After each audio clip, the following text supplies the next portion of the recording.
Thank you, James. I hit record. Thank you. All right, call to order. We have a quorum for City Council meeting, April 13th, 2021. Gail, would you please do the roll call? Mayor Sticks, Here. Mayor Pro Tem Wyrick, Here. Councilmember Blatz, Here. Councilmember Francina, Here. Councilmember Haney, Here. Thank you, Gail. And Bill, will you please lead us in the pledge? Sure. We're going to get the flag on the screen. James, Yep. there it goes. All right, ready? Begin. I pledge allegiance to the flag of the United States of America and to the republic for which it stands, one nation, under God, indivisible, with liberty and justice for all. Thank you, Bill. We'd like to dedicate this meeting to our former mayor, Paul Blatz, such an important member of our council and our community, who donated so much of his time and his life to the betterment of Ojai, and he will be missed by all of us. So would any council member or like to make a comment at this point before a moment of silence? James, Matt, I see hands. Bill, and then Randy. Yeah. It's hard for me not to get emotional talking about Paul because he just had a way of always staying very well centered, whether you agree with him or not. He had a great sense of balance and humor and a way of treating people with respect. I mean, he could get frustrated like anybody else, but I really viewed him as a mentor when I first was thinking of getting involved with city government back in the days when I started out being involved with as Ryan knows, with the flow, tried to help as I could. I wasn't primary, but tried to help with the flow efforts, and then the building appeals board. And I would really depend upon Paul for advice and again, a sense of giving me a sense of balance. And what a great sense of humor. I got to believe I'm going to miss him.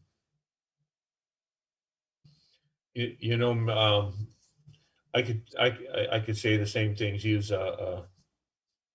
first of all, he was just a thoughtful man and caring, and he was our family's personal attorney, and recently Ryan has helped us with some personal issues. So the Blatz family has been our attorneys for I don't know how many years, and so from the wisdom and the guidance that I received from Paul, from me on a Sunday morning frantically driving to his house because I had some major concern, that he just elevated it to, are you really concerned about that? He could just make you feel good about who you were. He made you feel confident. He never wore his attorney hat into a council meeting. You just always knew that he was representing the community and representing himself. He was just a dear friend and just a good man. You, Randy. Susan? So I definitely echo what Council Member Haney said and Mayor Pro Tem Wyrick. Paul was also my family's lawyer, coincidentally. And I remember how he came my parents' 50th wedding anniversary. And so I saw him in a different light, in a social setting. And again, when I close my eyes and I see him, I always see him smiling. And he had a perspective that allowed for humor in a situation, which is so important, in keeping the peace if we don't agree on everything. And then as soon as the meetings were over, no matter what transpired, when I would step outside, it was like we were just two human beings. There were never any grudges. It was really wonderful working with him, and I miss him. I really do. Yeah. Thank you, Susan. Matt? Yeah, I'll echo all the comments. When I first started serving as Ojai City Attorney 5-6 years ago, Paul was a mentor on the council, and he was a great perspective on really what made Ojai great. I think of him as a great champion for the community, its residents, its businesses, and he always fought for what he felt was right, but found a reasonable path forward to do so, mindful of the fact that we're all living together in a community and need to continue forward as one. He was just a great person to work with, and we'll all miss him.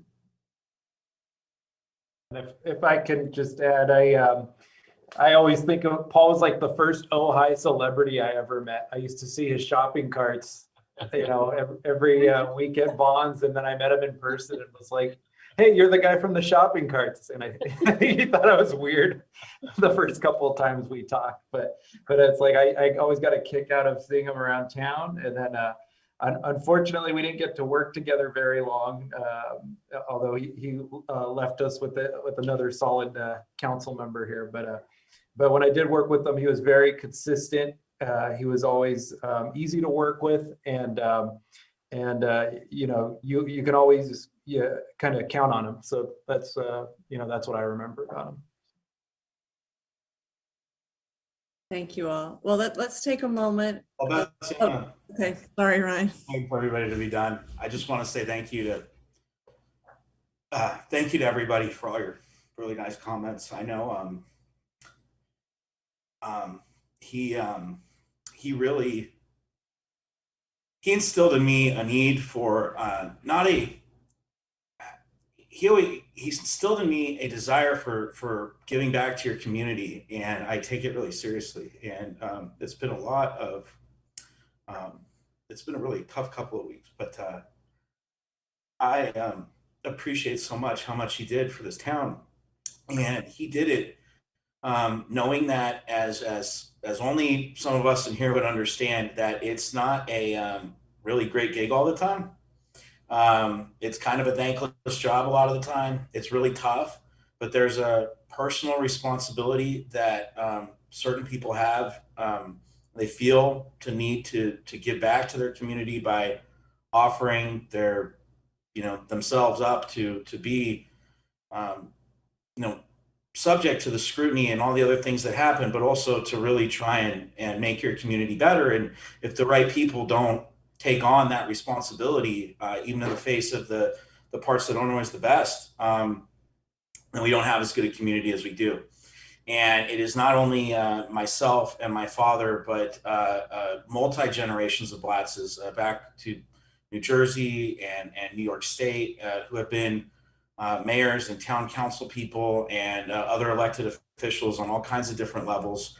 And my dad, even when back in, I want to say like 99, when I was still in high school, when Sousa beat him badly in a race, he was so excited to be able to get onto the planning commission and still be a part of our local government. And I had the real pleasure coming back after college and getting to run his campaign, and it was really cool. The favorite picture I have of us, and I've had it next to my bed for I don't know how long now, is getting to when I was sworn in on council, and it was the day he left. It was just one of the really special moments, and I can't believe, I never would have imagined that before my term was over, that he wouldn't be here. And I am really,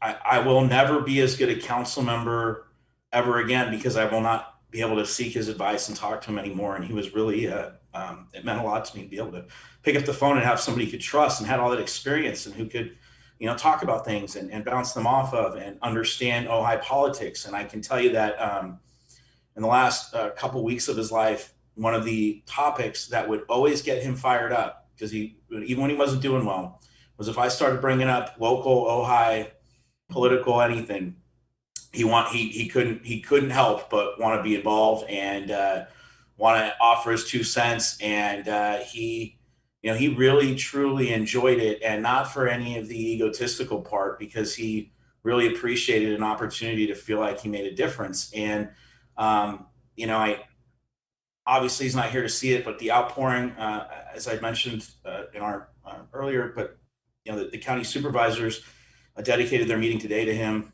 A number of the county supervisors commented who've known him for a long time. It was really nice and really sweet. And you know, you know, he's going to be gone too soon forever, but you know, I think we'll all collectively do our best to carry on his legacy, and I just really appreciate all the kind words. So thank you. Thank And you. we appreciate you so much, Ryan. You know, you will shine for your dad. Yeah, I'm sure you will.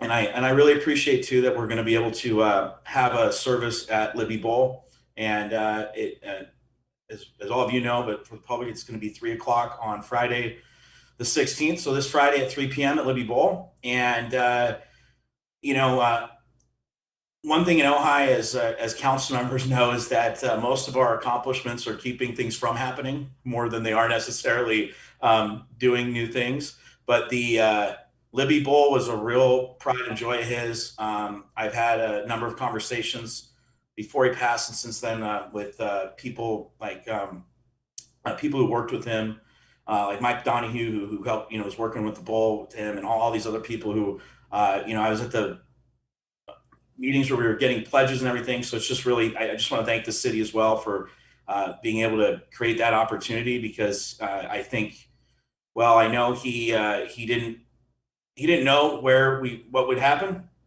I think he'd be really, really proud and happy that that it was going to be at a city facility. In fact, the facility that's in our city logo. And that's something that he worked really, really hard on, because he knew that there wasn't a lot of opportunity to build and do new things in Ojai, but getting the bowl renovated and having a really great local place for our public and for entertainment and a beautiful park was a really big deal. So I just want to thank the council and the city for that as well. Ryan.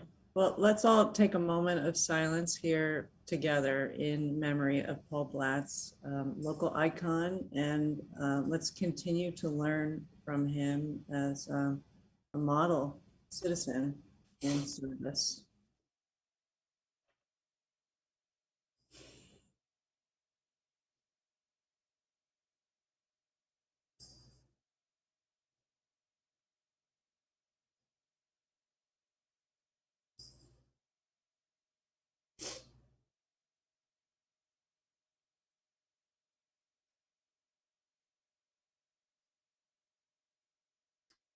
Thank you all.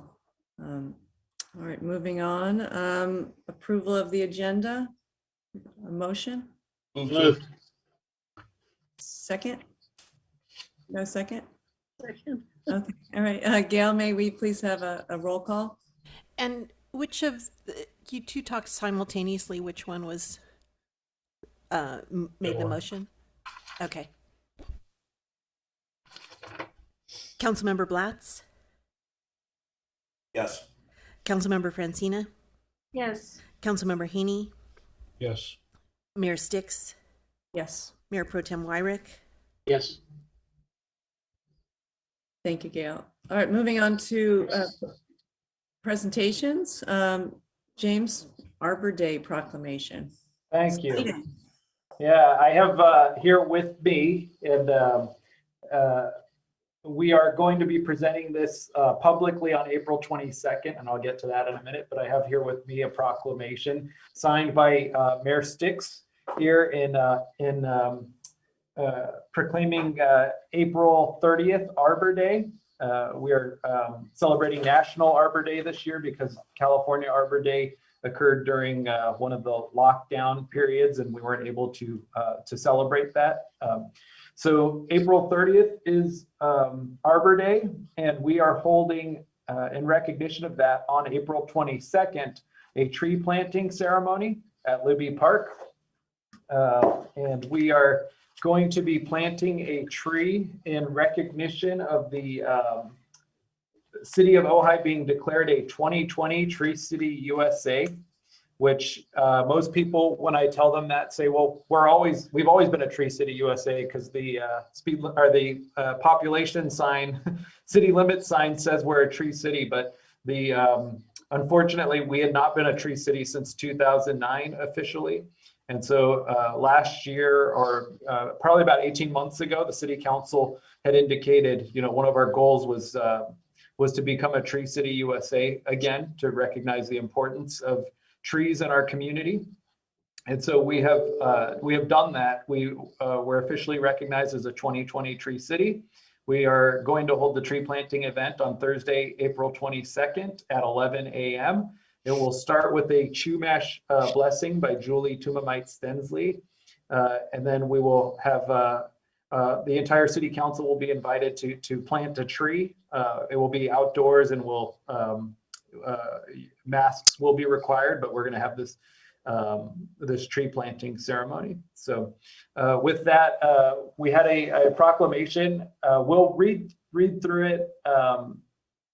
I'll read it quickly. We're going to present it more formally at that event, but it states, whereas April 30th of each year is Arbor Day, celebrated statewide and nationally to encourage Americans to maintain and replenish our country's vast forests, orchards, and woodlands. And whereas trees enhance water resources by reducing surface runoff, contributing to stormwater management, and whereas trees help improve air quality by removing airborne particulates from the air we breathe, and trees provide essential habitat for wildlife.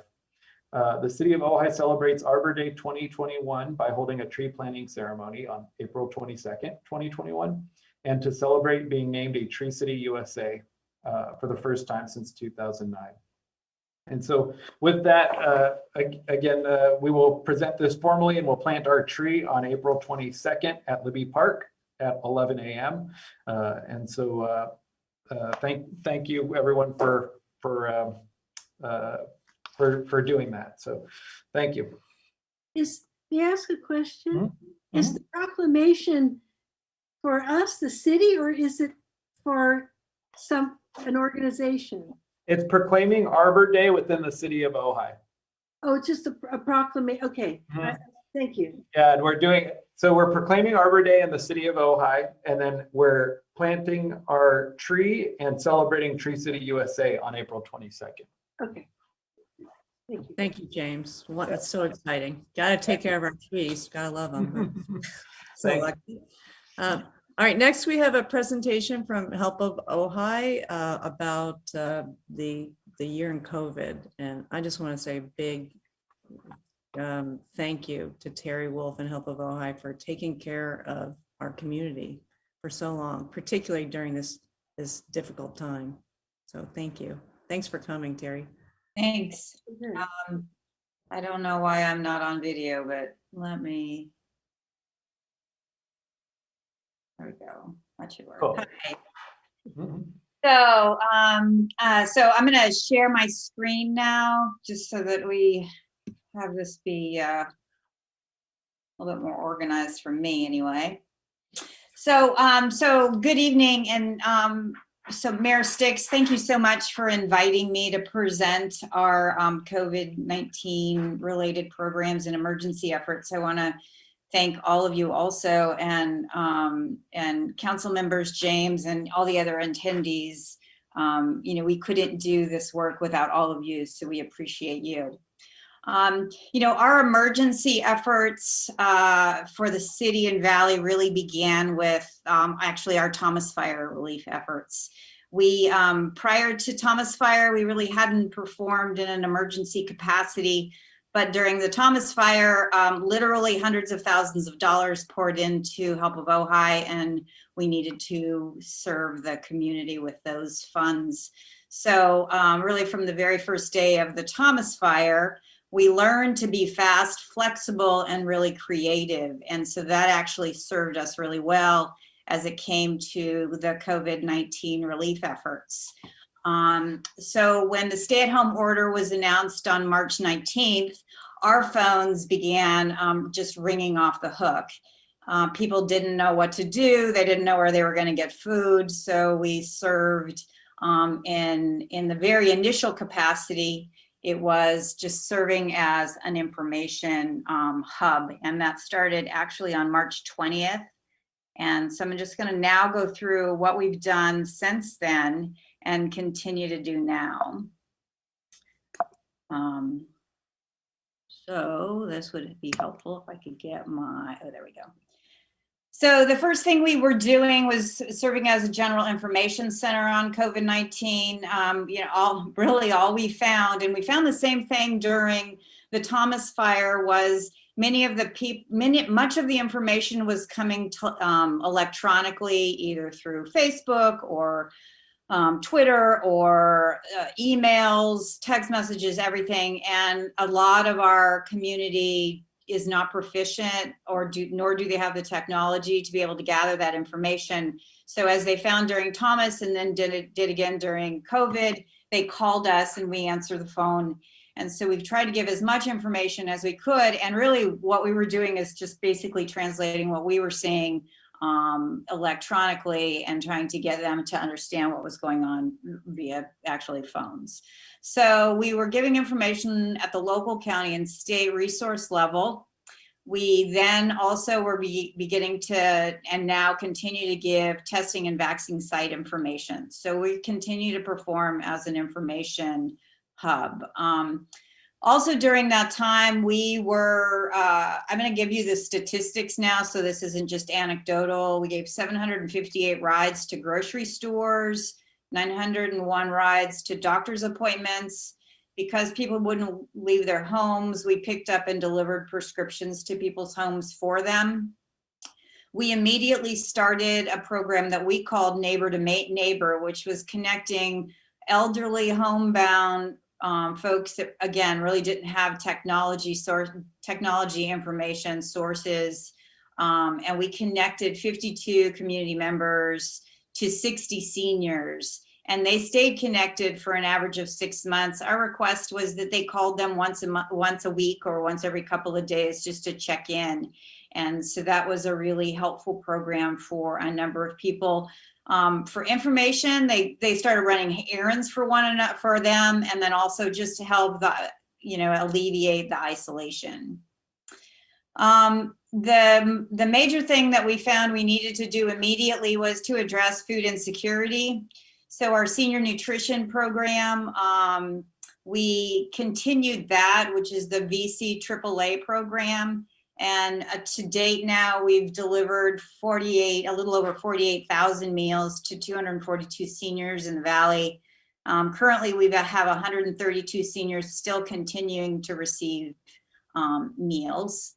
The other thing that we did is we delivered food boxes. So in the first period, we delivered 840 food boxes. We started off with non-perishables out of our own food pantry. And then we began purchasing perishable and non-perishable items so that people could have something other than just canned goods. Once they started going, we went with a partnership with Vesta Food Boxes and Berryman, which the county supported.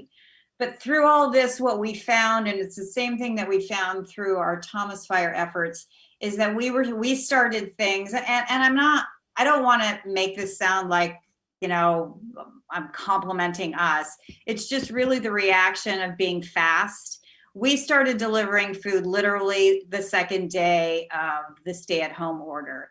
And it really takes other agencies, whether they're government or non-government, it just takes them a little bit longer to react. And so that's what we have found is most helpful in these situations, is to be really fast and start to address needs immediately.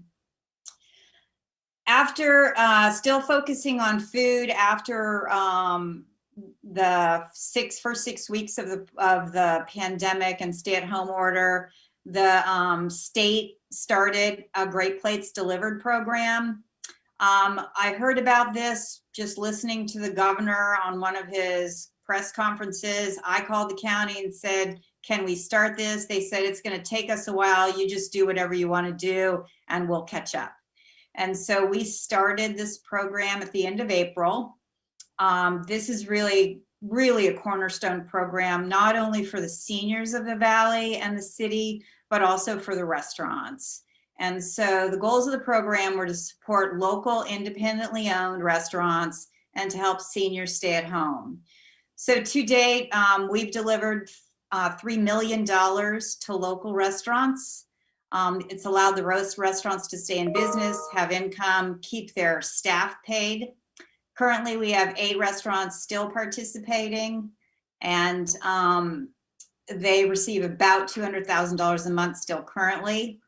And right now, of the program, 11 of the restaurants were within the city limits.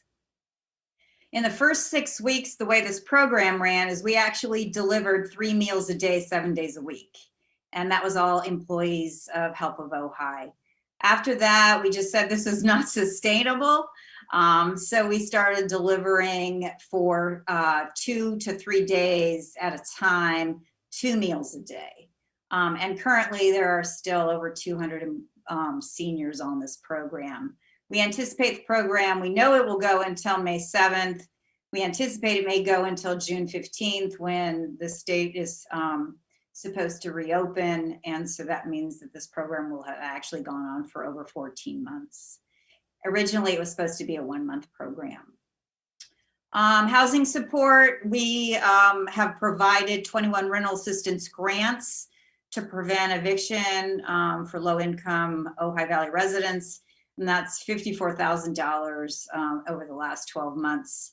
We also, in Project Room Key, which is when we took the most vulnerable homeless residents of Ojai and helped them get space and locate into the hotels in Ventura and Oxnard, and kept in touch with them, delivered food to them, and just kept them in a safe place for themselves. So, and then once we transitioned out of that, we went into what we call Operation Inoculation. And right now, I'm sure you know, and if not, James will probably update you on this. 21,000 doses have been administered valley-wide. Ojai is the second highest per capita area, zip code in the county for vaccination rates. And that's been a really great effort, not only by the city, but by the hospital, by the school district, by Help of Ojai. There's been a lot of partners in that. We did a coordinated outreach effort with the Ojai Valley Community Hospital and also with Dr. Levin. And we outreached primarily to agricultural workers in the valley. We personally signed up 240 vaccine appointments. And we were really proud to have a 99% show up rate for both the first and the second inoculations. We did 120 vaccine appointments for restaurant workers so that they could be inoculated. And then primarily for seniors, we did 400 vaccination appointments. And then before we had the program at Nordhoff High School, we were transporting people to Oxnard and Ventura in the vans, and we were doing that 7 days a week. So that was a big initiative. It still is.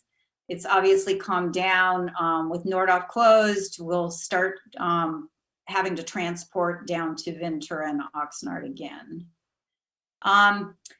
So our financials, we've expended $350,000 in help funds for COVID support, $80,000 in direct business grants to those restaurants that did not participate in Great Plates. We gave them grants also. We've had 3 full-time equivalent Help of Ojai staff dedicated for 12 months. And for the first 6 months of COVID, we had 10 full-time equivalent dedicated staff.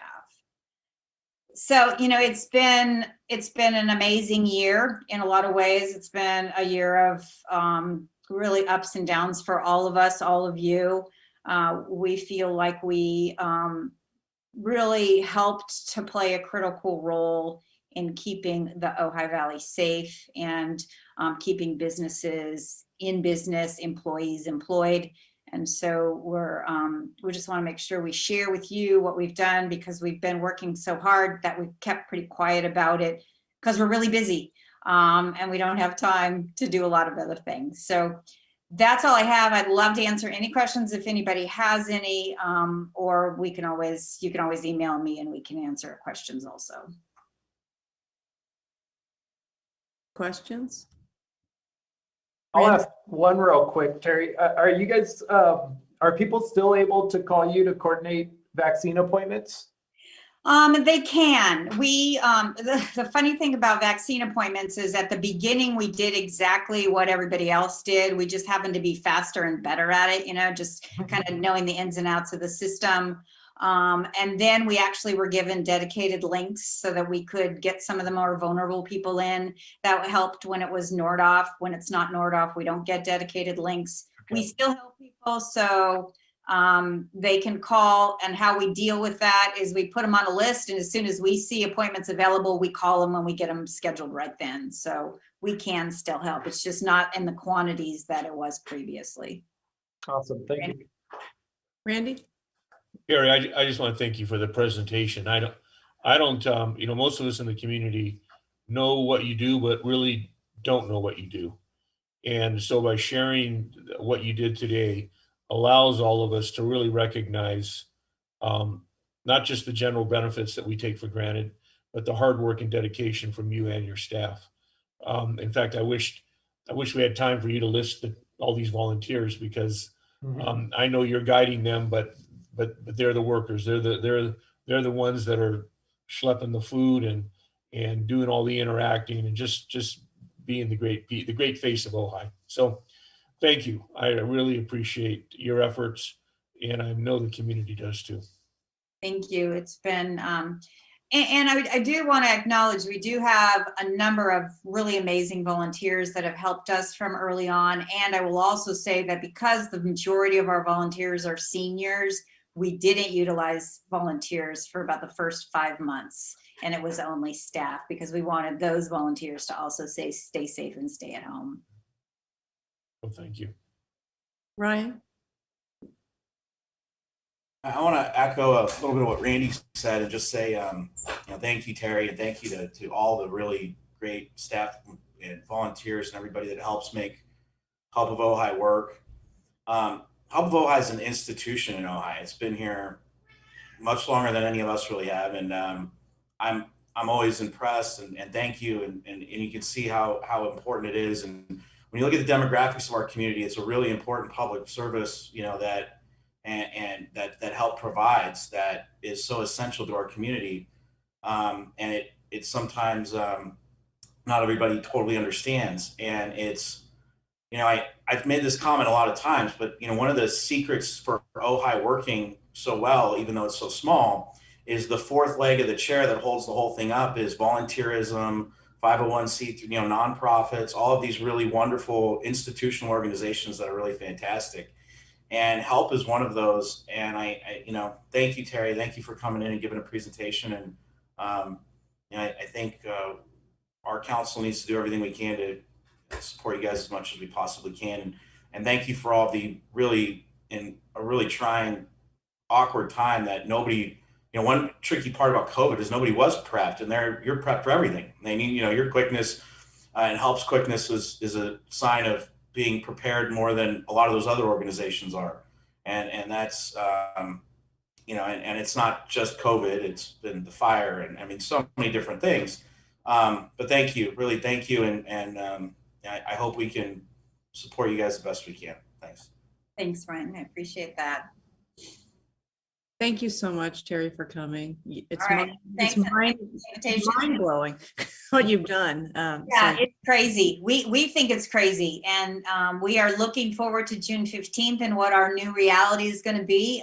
Certainly don't know that either. So we'll be fast and creative and flexible on that as well. So thanks very much. And if anybody has any other questions or anything, please feel free to contact me, and I can go through anything you need. Thank you. Okay. Thank you. Sure. Bye. Bye. Okay, moving on to public communication. Yes, and I believe we have 2 on the agenda, or 2 people signed up. So I'll ask Gail to bring them in one at a time. And just as a reminder, this is the portion of the meeting for public comment, which is not on the agenda, for items not on the agenda, and the city council cannot discuss these items, but they can refer those to staff. So Gail, can you let the first person in?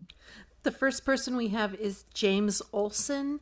James, you should be able to speak. Please go ahead and unmute yourself if you're muted. Hello. Hello, we can hear you, James. Okay, excellent. I just have a real simple comment about the bike lanes down at in front of the hospital. It's a lovely vision. I think the execution leaves a little something to be desired. I know there's been a number of accidents there. Some of them have resulted in hospitalization. I was on March 26th, another one of those accidents, and I believe so far I am the worst. And I'm hoping you guys can look at something to make sure that somebody else isn't hurt worse than I am, and I can hopefully be the worst thing that happens there. I broke my right shoulder. I turned my right elbow into about a 12-piece jigsaw puzzle, which the surgeons were fortunately able to reconstruct into something that's at least close to what it's supposed to be. I also broke my left hand. That required surgery as well this last week. So it's a really unforgiving stretch of road now. You are riding along, somebody's coming up beside you, the lanes are a little bit narrow, you try to give way so you got enough room for the person to pass or do other things. And it takes you within inches of these little 8-inch high bumpers, I guess you'd call them. I don't know exactly how to describe them. But when you hit one, it's pretty disastrous. And I would hope that maybe somebody at the city can maybe find a way to execute that vision in something that's a bit more forgiving to the general public so that other people aren't hurt as badly as I am or potentially worse. Okay. Thank you, James. Since the item's not on the agenda, the council can't deliberate, but we will look into that issue and we'll have staff contact you as well. Thank you, James, and sorry to hear about your accident. Okay, another comment? The next person we have is Bill Miley. Bill, you should be able to go ahead and talk. If you're muted, please unmute yourself.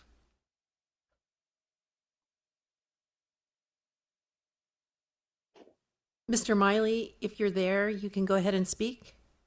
Okay. There you I go. didn't know I had a public comment, but well, I will say that in the New York Times just a couple of days ago, there was a featured article on hiking in the northern part of Italy in what was called the Dolomite Trail. And they had a picture of one of their mountains in the pink sunset, and they were elaborating on how beautiful it was. And instantly I thought about ours.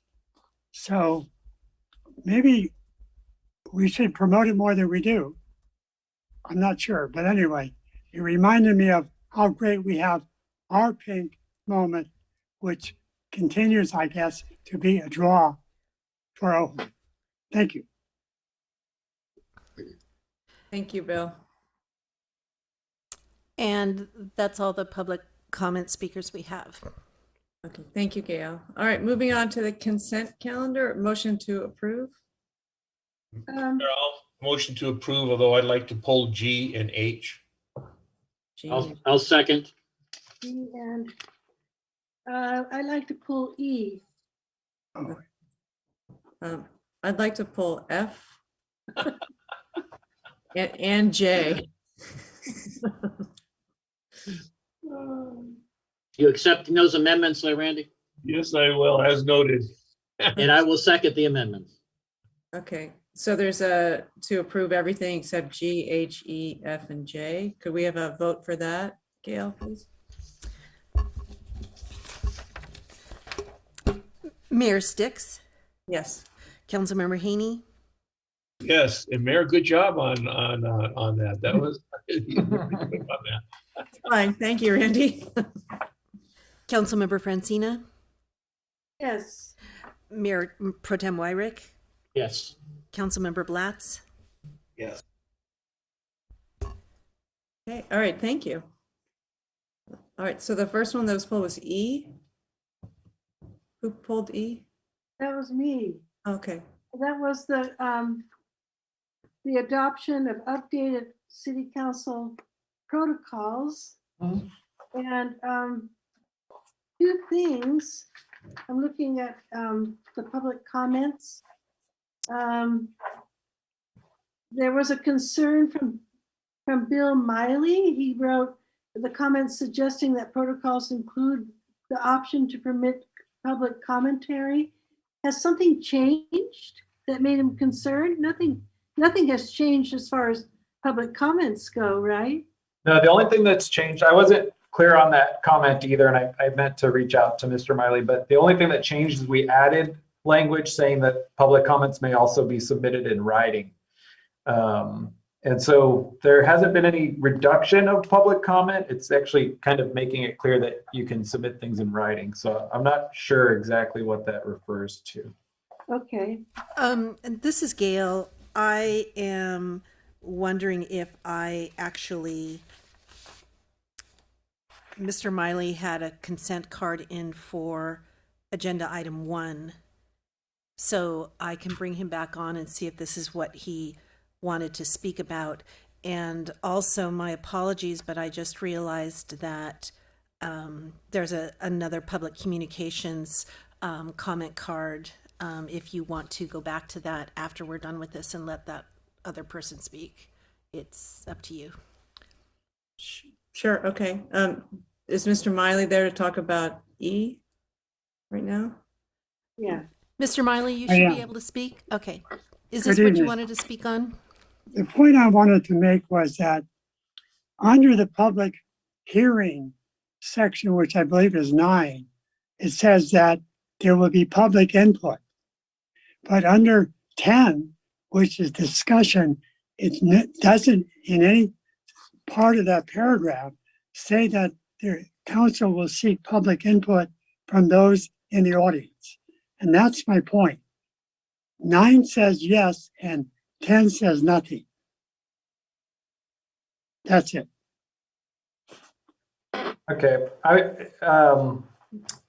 I think we can add a simple sentence to that, assuming council is okay with it. But adding a simple sentence that a public comment will be allowed during discussion items. You know, we can add that to it. And we're required by state law to provide that opportunity. So the fact that it's not stated in the protocols doesn't mean it doesn't happen. Okay. And there'd be certainly reasonable to add. Okay, and then I had one other question.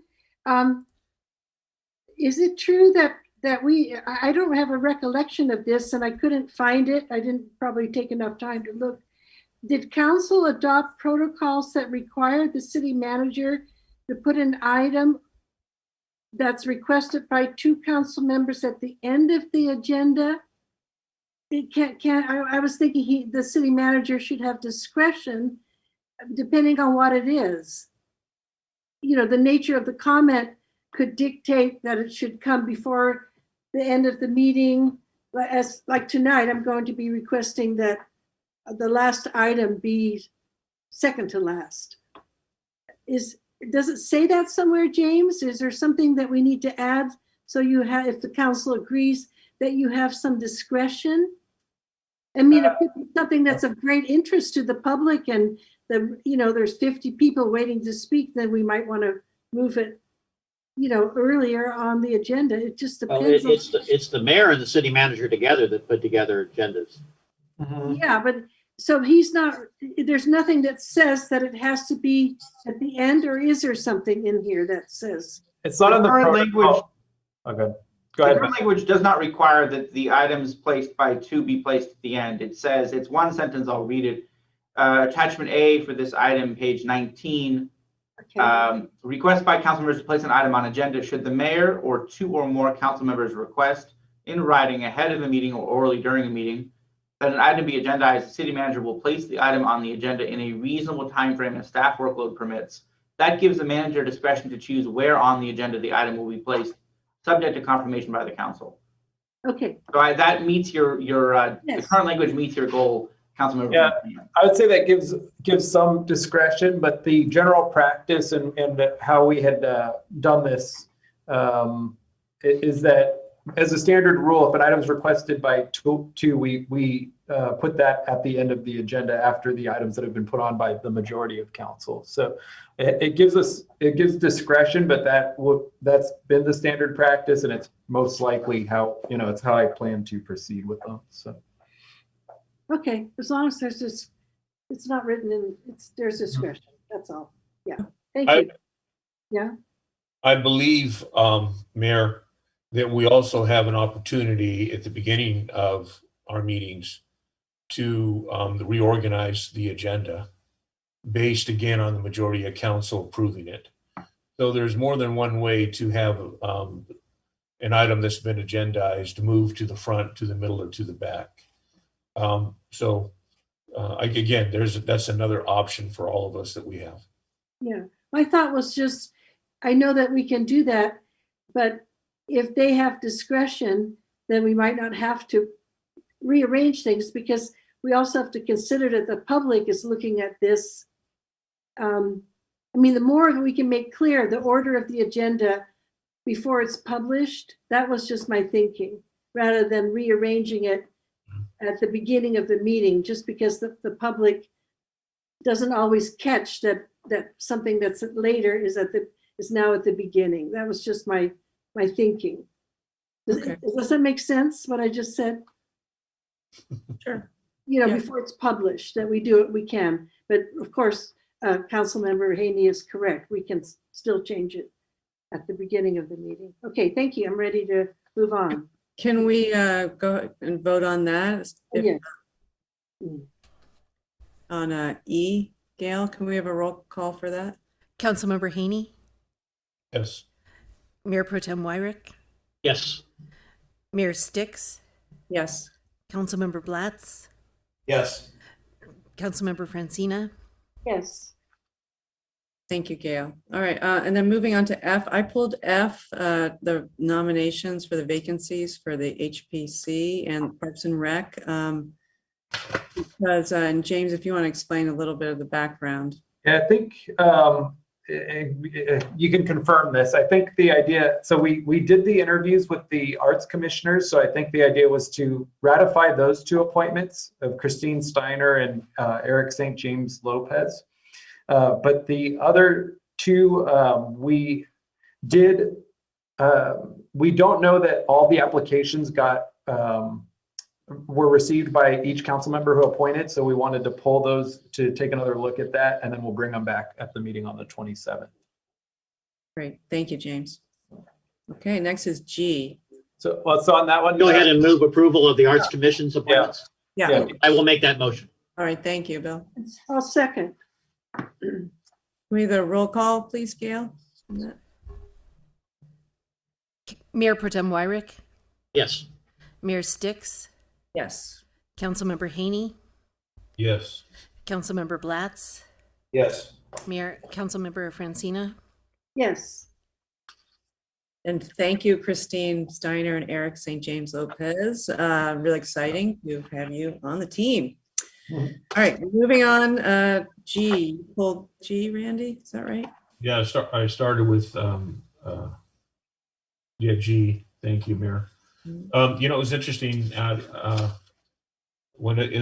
I was reviewing the packet, it seemed like this section in the consent item had to be, I had, you don't know how many notes I had. Just first of all, I wanted to thank staff for the incredible job in presenting what the majority of accomplishments that have taken place in the community for the past year. So I think that's always a good thing. Some of the questions that I had were where to place some things, and maybe some things were missing. In all of the discussion on planning, I didn't see anything on energy. I didn't see energy resourcing or energy efficiencies.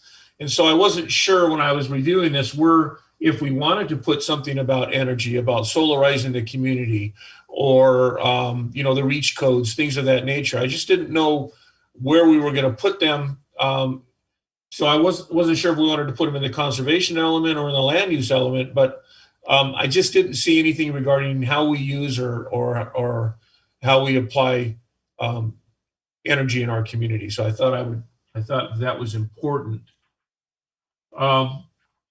That's the first thing. And then the second thing was in the housing element, program 6, the affordable housing development. It sure seems like that we're gonna need to actually do a standalone discussion on affordable housing in this community. So I know I'm gonna take this and bring it to the conversation later on goals and priorities. But it sure seems like we've had so much discussions on affordable housing in this community, and we've never taken really any strong stand or any measures to actually do something. So I'm hoping that as we look at affordable housing in this planning section, there's some things that we've done, but we haven't really done a lot. And I just like to make sure that when we do the goal setting, that we actually bring up affordable housing as one of our priorities. And then real quick, Bill, I know your hand's up. Real quick is. I wanted to comment on something you said. Okay, go ahead. I'm looking up a couple notes here anyway. Mayor, if Bill would like to speak, I'm looking up. Bill, you have a comment? But just really quickly, Randy, I just don't want us to forget that this council did very assertively enforce the city council ordinances on mitigation with respect to the cottages and Mallory Way projects, and went through that enforcement. That was council that insisted on the enforcement of that aspect of the ordinances. That is, I don't want to, stop me where you need to, Mr. Summers, but we're in the midst of, it is a matter of public record that we embarked on a development agreement with the intended outcome of enhancing affordable housing units beyond what it would have been there otherwise if we had not asserted enforcement of those ordinance provisions under the housing element. So we have done something. Right, and I wouldn't disagree with that. All I'm saying is obviously it wasn't put in here because it hasn't been ratified or it hasn't been completely approved yet. So I imagine that's why it's not in there. But I'm just talking about affordable housing in general. Yes, about the fact that could be the largest component of affordable housing additions that we've had in years. And I know that there's more on the outside of ADUs. I know there's more on the horizon, and again, they all come together under ADU, affordable housing, tiny homes, all the things that we're going to be talking about tonight. There's an affordable housing complex or complexity that goes along with each one of these discussions. So I just wanted to bring that up. And I think in closing, I know that it was interesting at the end of every statement, circulation element, air quality element, and the noise element, there was that we're in the process right now of our general plan update. So again, it's going to be beneficial to the community that we break each one of these components apart and actually have the opportunity to speak to each element and how they affect us and affect what we're going to be doing in the future of this community. So that's all I had on that. And then the other one I wanted to pull was... Randy, before you go to your next one, if I could jump in real quick. Yeah. Thank you. On the affordable housing programs, as noted by Councilmember Mayor Pro Tem Wyrick, the city is working and negotiating a development agreement that would result in significant additional affordable housing, but that is not yet approved. It will be coming to the Planning Commission at a future date for public hearing, and then to the City Council for further public hearings and significant public review upon completion of ongoing negotiations. So stay tuned on that exciting project. Thank you. Can I ask, do you have any idea of the date approximately when that will go before the Planning Commission? I wouldn't want to give a wrong date, so we're still working on that, but it will be, I would expect, within the next 6 months. We're in the delay point right now is the environmental review, which does take some time. Okay, thank you. And I'd just like to add that it was a citizen that first raised the concern of our ordinances not being strictly enforced with respect to mitigation. So again, Ojai team, like the mayor says, Team Ojai, the citizens are part of governance. Go team. Agreed? So the final thought I had on this section was the recreation element. The fact that there was nothing stated in here for the acquisition of or special leasing of existing sites and resources for enhanced recreational opportunities. It sure seems like in our recreation element that there's an opportunity to do some agreements with the school board and to do some agreements with the county. And I was just trying to wonder how to put that in here into the recreation element when we reach that discussion level on it too. Okay, I think that's all I have on that. So you're thinking like as far as like building that into the upcoming general plan update? Yes. Yeah, okay. We'll make note of that to include that. Okay, thank you, James. Mhm. So moving on. Madam Mayor, we would need a motion, second, and approval Yeah, okay, of, to receive and file the report before you take the next item. all right, thanks. Motion for that? Motion to receive and file. Yeah, I'll Second. Okay. May we have a vote, Gail, please? Councilmember Blatz, Yes. Councilmember Francina, Yes. Councilmember Haney, Yes. Mayor Sticks, Yes. Mayor Pro Tem Wyrick. Yes. Thank you, Gail. All right, moving on to H. Randy, you pulled Ojai Valley No, it Library. was yeah, you know what? I'm sorry, Mayor. For some reason I thought I had H, but it was in another section of this of the planning review here, the general plan annual progress report.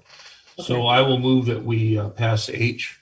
Okay, and I pulled J, the Disaster Council recommendations. And thank you so much, James, for working on this so hard.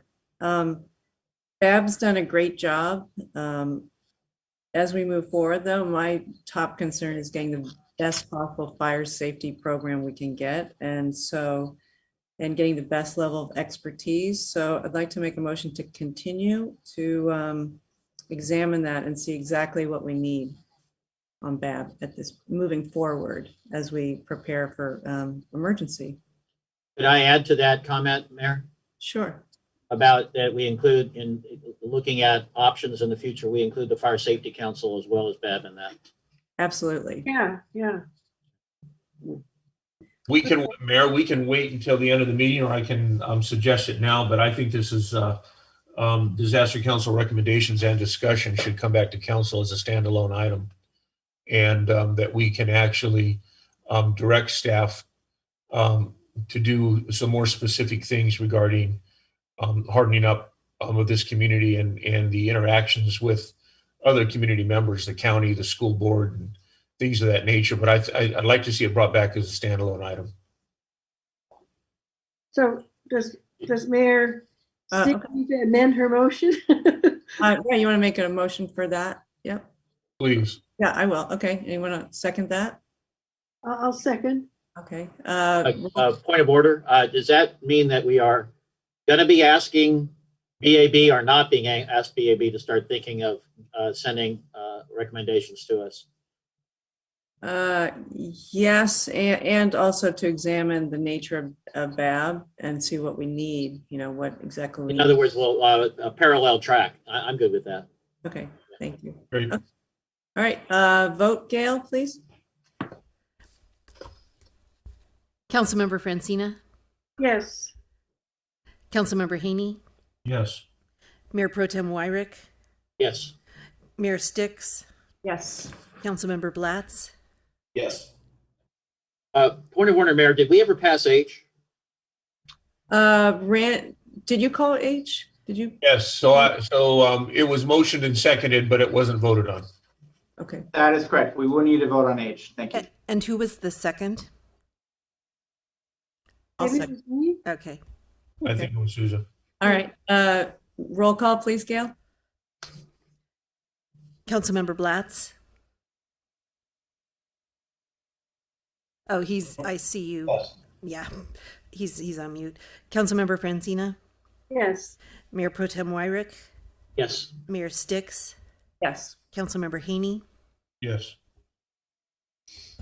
Okay, great. Thank you very much. All right, moving on to number 2, public hearing. Moratorium. Oops. Before you do that, Mayor Sticks, as I mentioned before, I had overlooked we yes. had an additional person for public communications.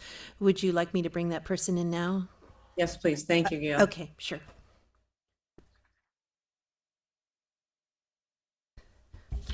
So this is John Weir. John, you should be able to talk. If you're muted, please unmute yourself and you can go ahead. Mr. Weir, are you there? You can go ahead and speak now.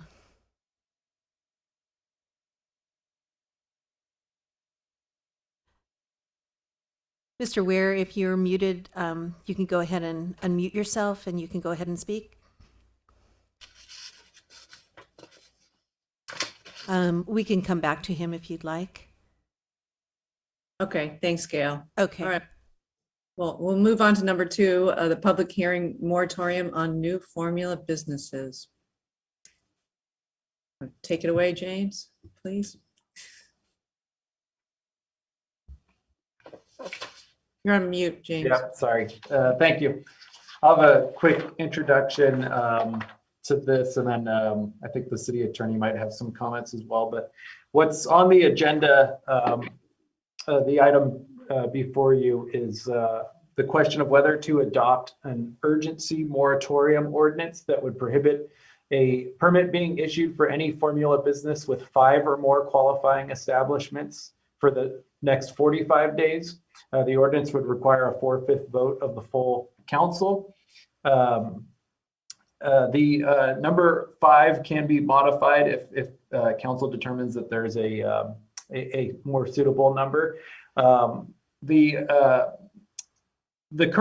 city's current formula business rules do not allow businesses that have more than either 10 or 11 locations, and that's the issue, and that's why we're bringing this back. Is there is a disagreement on if it's 10 businesses or 11 currently.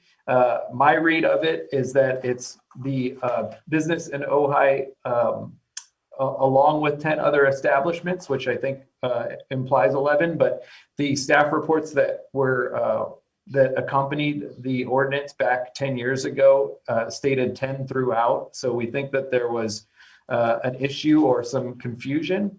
And for that reason, when we reviewed and we determined that there was some disagreement about how many businesses are currently allowed without triggering the formula business requirements, we decided to bring it back to council to get council direction on whether to correct it or whether to clarify it, and if so, to what number to clarify it. One thing with these types of issues, you know, I think we got a public comment from a person who was asking how this is, you know, an urgent matter. And the reality is, if a business gets in and is able to get in under, you know, an issue where a rule is just unclear, it's a, you know, permanent or long-term issue. And so rather than wait and try to resolve this at some point when we get an application and deal with it, then we were trying to bring it to council proactively. So the item is before council for council to consider that. With that, I will hand it over to Matt, the city attorney, to give some more information quickly on what exactly the formula business rule is and what it means. Thank you, Mr. Vega. The city's formula business ordinance, which is codified at Ojai Municipal Code Section 10-1713, requires any proposed formula business to meet a couple of heightened land use permit standards. It does not prohibit all formula businesses. Instead, it requires a qualifying formula business to get a conditional use permit approved by the Planning Commission with a couple of additional extra findings that in some require that there be an appropriate balance of business types. It does prohibit certain food service formula retail businesses entirely. So that would be your typical national fast food chains. And it prohibits certain formula retail businesses within the downtown commercial general plan land use designation area. That's the heart of the city along Ojai Avenue, for about a block north or south. If any of the following is true, the business has more than 25 linear feet of street frontage on any street, or the usable area of the building is more than 2,000 square feet. So I note those to sort of remind the context. The formula business ordinance requires a qualifying formula business to get planning commission review and approval and a heightened set of findings, but it does not automatically block all formula businesses. However, it does block those larger ones along Ojai Avenue if they meet one of those two triggers. The key section for tonight's issue is the definition of formula business.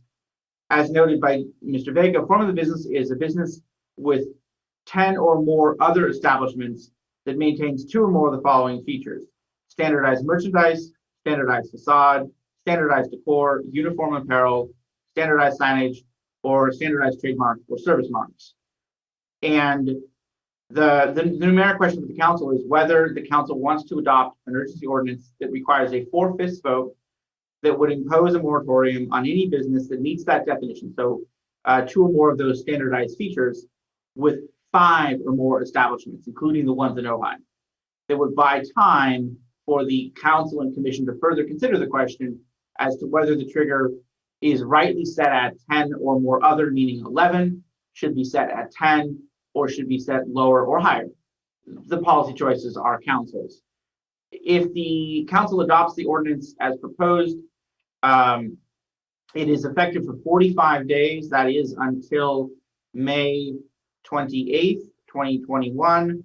Unless extended, it can be extended once by the council for up to 1 year and 10.5 months, so 2 years total.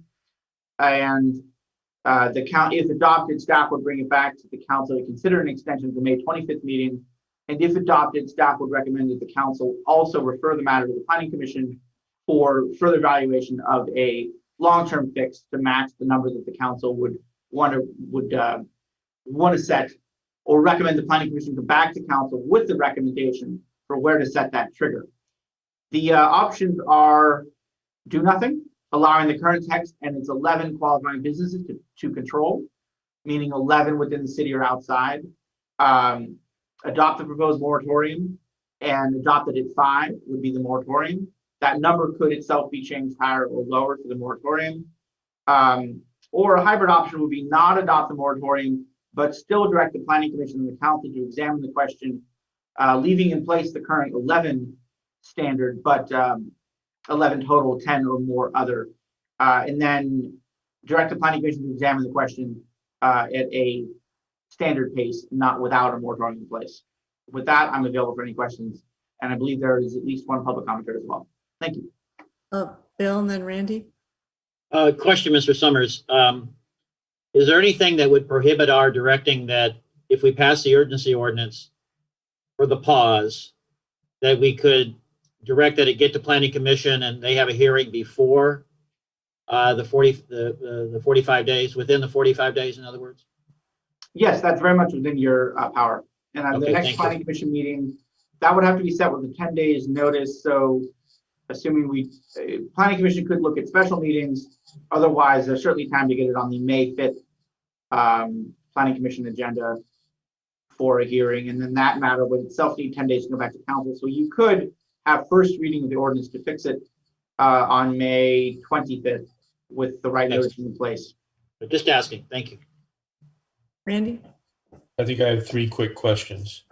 The first one has, have we had any concerns regarding 10 versus 11 and the criteria since this ordinance was adopted? That's the first question. The second question is, I'm not quite sure why this is an emergency. And then the third question is this more a question on the number of formula businesses, 10 versus 11, or is this about the formula how businesses are defined? Because there's 2 issues here. You know, what defines what's a formula business, and then how many businesses that we allow. So again, I'm lost on that. I'm not really sure what the answer to that is. It seems to me it's 10 versus 11, and not the criteria, because I haven't heard anything on the criteria. And then to me, the most important thing is I'm not sure why this is an emergency, why we just don't handle this and if we need clarification, just turn it over to planning and let planning deal with it.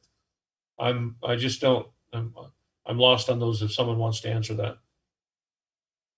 Yeah, I think as far as do we get asked about the difference between 10 and 11, part of the challenge with the formula business is, I think over the years is there's a misunderstanding from a lot of people of what is or isn't allowed. We've heard everything from some people think that there's like no more than one. If you have more than one, you can't have a business in Ojai, which is not true. And we have some businesses that have more than one in Ojai. And then the other numbers we hear a lot are 3, 5, 7, and 9. And so part of the question for us was just as far as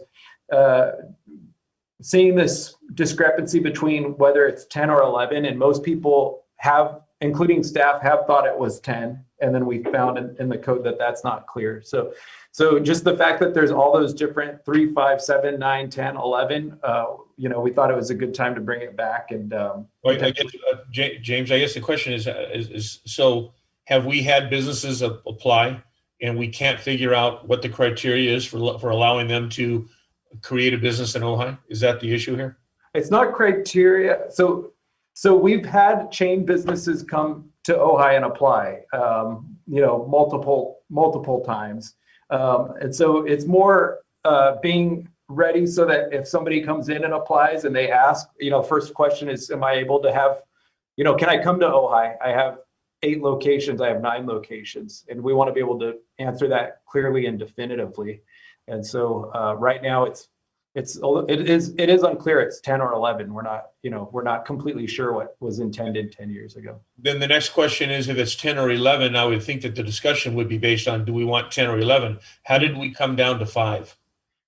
Yeah, that's a fair question. I think, when we were looking at this, we were looking at current businesses in Ojai and seeing that we don't have a lot of chains that even have 3, 4, 5 locations. So we intended to write this as the question of, does council, while we're clarifying it, does council also want to, to lower that number? So there is no business pending or request pending that would hinge on 5 or 6 locations. So Okay. that's not an issue. What I'm trying to do is just trying to substantiate my belief that there isn't an emergency, that this could be handled through the proper planning channels. And then my last question is it says here, the potential moratorium has legislative findings that approval of any conditional use permits for formula businesses which are not authorized by this moratorium would result in threats to the public health, safety, and welfare.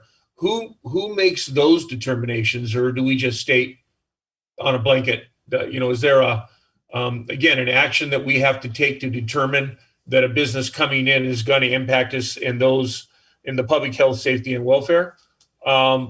Because again, I'm not clear on that. And that to me is something else that planning might want to define better as to what are those conditions.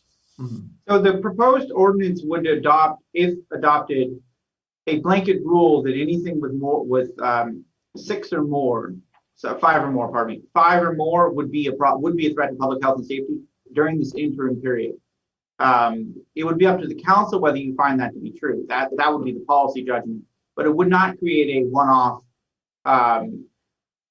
decision to be made for each business. Rather, would be anything that's 5 or more is prohibited during the pendency of the ordinance, with the safety valve, of course. If they can produce showing there would be a taking, then we kick it to the planning commission for their review. Whether the council finds that is of sufficient concern to qualify as a threat to public health or safety, that's the policy choice for the council. Yeah, I guess that goes back again to my perspective is, if it's not a public health, safety, and welfare issue now because we're working between 10 and 11, how is it, and if once we decree at 5 that it becomes this? So again, I'm just You guys can see where I would like to go on this. In fact, I'd like to make a motion on this when it's appropriate, but and maybe that's after the public comment. That would be the appropriate time. That the planning department planning commission should be looking at and taking their time to look into it properly. Yeah, I want to note, because I understand your point, is we don't have any applications pending at this point. So, you know, I have heard people say it's not really an emergency if there's not an application pending. The one point I would make back is if an application comes in 10 days from now, you know, we have 30 days to review it. So, you know, if an application comes in 10 days from now and the only option staff has is either to approve it or decline it under the current code, potentially a business could come in that, you know, the city council did not intend to come in, and then that business is in. So that's really like the concern. There's not anything pending, but if something comes up, you know, something could get approved that the council and the city did not intend to be approved. So I agree with you on that, James. But there's another thing that again, there's two aspects of these businesses applying and being approved in the community. Mhm. One is the number 10 or 11, and then the other one comes down into the criteria of 2 or more of the following features. And that's the standardized array of merchandise, or standardized menu, or standardized facade, or standardized decor. I mean, we have other things to hold an applicant off if we think it's a chain other than 10 or 11. I guess that's what I'm looking at. So, Susan, you have a question? Yeah. Yes. I was not on the council in 2007, but I was very much involved with this ordinance along with Lenny Clafe and Kenley Neufeld and other citizens. And I was shocked that it says, and so was Lenny, that it's 10 or possibly 11. In my mind, it was 4 or 5 all this time. And I am concerned because we do have vacancies. We're very desirable. People do want to move in. I think this 45-day moratorium, I'll get into that after the public comment. But okay, my question is this. My recollection is that Caro's and Jersey Mike were allowed to stay because they were already here. As far as I know, there is no other business. There are businesses that have possibly 4 or 5 in other cities. There's no one now that has above 4 or 5, right? To the best of staff's knowledge. yes, so I reached out to the Chamber of Commerce as well. So we were trying to figure out, you know, we don't want to do something that unintentionally impacts any businesses, and we could not find any that were even 5. And then, and to your point is, if there is a business in Ojai and they have 6 and we don't know, they would not be impacted because they're already in Ojai. So this would not impact them other than, you know, potentially if they wanted to add one more location, you know, that could be potentially a trigger. Yeah. And that's captured in section 3A of the proposed moratorium that includes an exception. A form of the business that exists on the date of the adoption would become legal non-conforming, but able to continue to exist. We can't shut down existing businesses, in short. Yeah. I think that's critical. Yeah. Okay. I'll save my rest of my comments for after the public comment. Any public comment, Gail, on this item? Yes, we have one public comment. It's Mr. Miley again. I will bring him in. One moment. Thank you.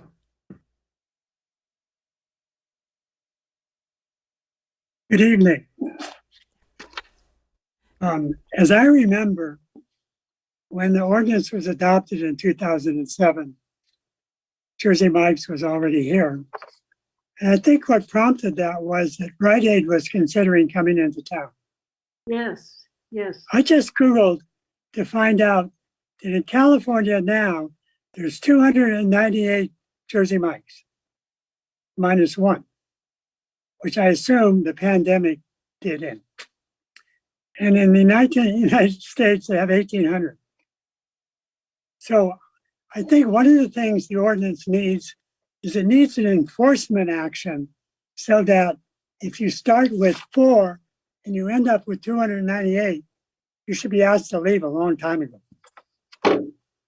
Since the original reasons are still valid for having a formula ordinance, it seems to me that maybe lowering it's a good idea, lowering the number. A Blenders in Santa Barbara, which I don't think has more than 10 or 11, is a nice, delightful business, and it's liked by their community. With Ojai so unique and artesian, we need to continue to provide an economic environment which supports that, reinforcing business climate, which allows creativity and avoids market competition from large serial businesses, which can be found in many other places. Yeah. They don't help establish Ojai's Shangri-La image. The new ordinance would allow a startup to replicate themselves for a small number. And if they went beyond 5 or 4, I would assume they'd be asked to leave. So I think it's probably a good idea to lower the number. But like Councilman Haney, I'm not sure what that might be. But I do think it needs an enforcement clause that says if the number goes over whatever we establish, they're going to be asked to leave, and the contract says they have to leave. Thanks. Thank you, Mr. Miley.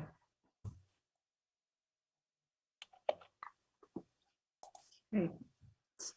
Randy? Just, could Matthew, can you respond to that? Well, I would be glad to.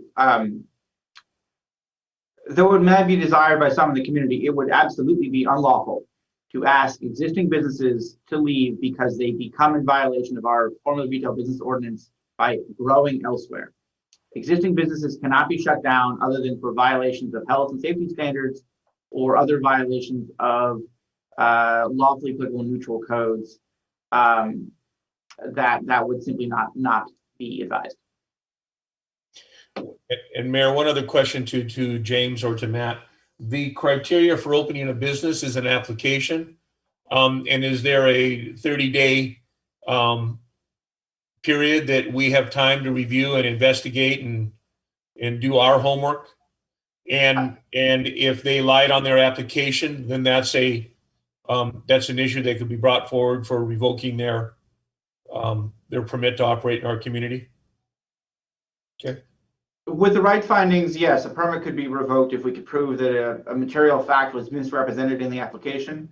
Of course, permit revocations require a hearing before the planning commissioner or city council. And to answer the first question there, yes, typically the planning process is applications filed, the city has 30 days to respond. It then has up to 180 days to make the decision after the application is complete. Most applications are incomplete the first 3 or 4 rounds anyway. So there's a fair amount of time built into the land use permitting process, particularly for a complex business like this, like the kinds of which we're discussing. I just heard 4 months. Okay, thank you. What? Ryan? 4 months? I just want to say it seems kind of ironic that we're trying to do an emergency ordinance on this issue when the only 2 businesses that I'm aware of that would have ever qualified for this are Caro's and Jersey Mike's, which are both gone. They didn't make it.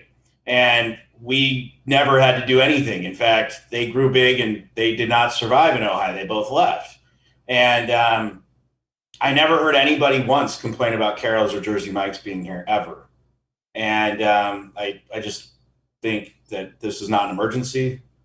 This is not an ordinance that shouldn't be reviewed and debated. And I don't think there was necessarily confusion. I mean, maybe it's written poorly about the 10 to 11, but that was what it was intended to do. And this city didn't even need this ordinance before it was created not that long ago to keep this town the way it's been forever. And I don't think we need it in the future. I just think it's an improper use of the emergency powers. And when we talk about this, again, the two businesses that were over this were eating establishments that are gone. So I think the city took care of it itself in some way too. Bill? Just, Ryan, I just want to add a little bit of history.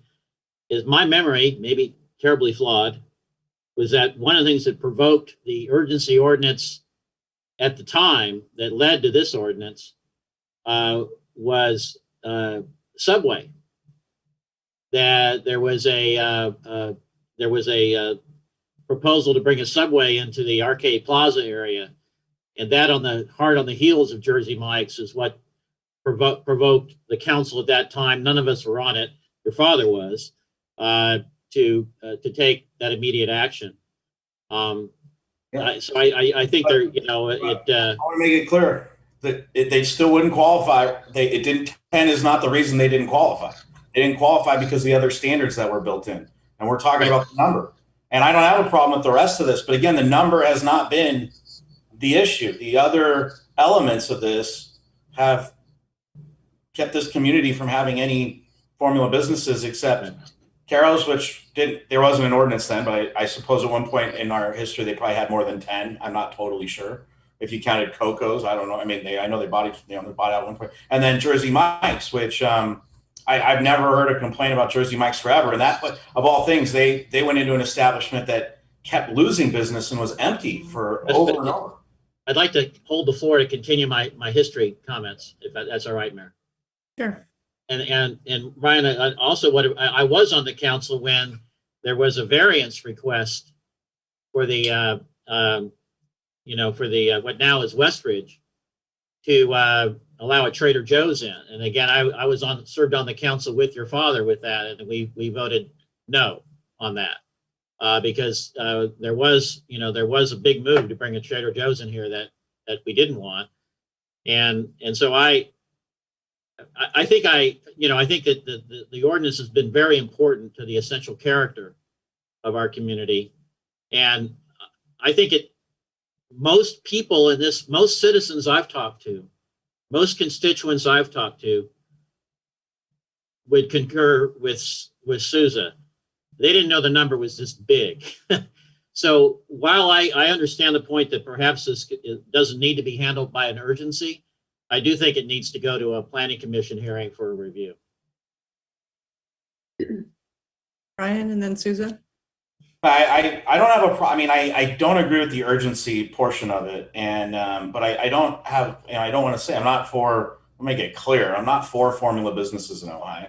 I'm not for us changing anything that we're currently doing.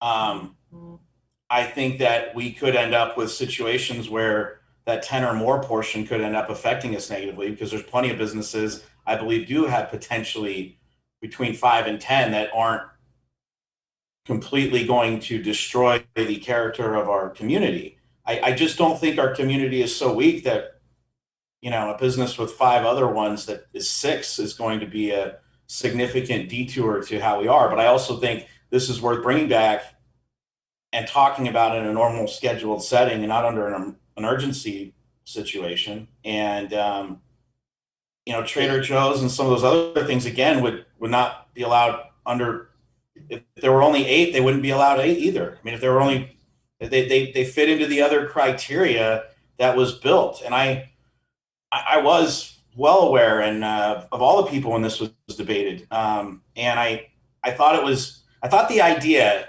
was that 10 would be something that is a big enough number that it's not just a few businesses, but it was really the other parts of it that would be important, but really that we didn't want to, as a community, necessarily set that number too low, because it could prevent us from having businesses that we do want later on.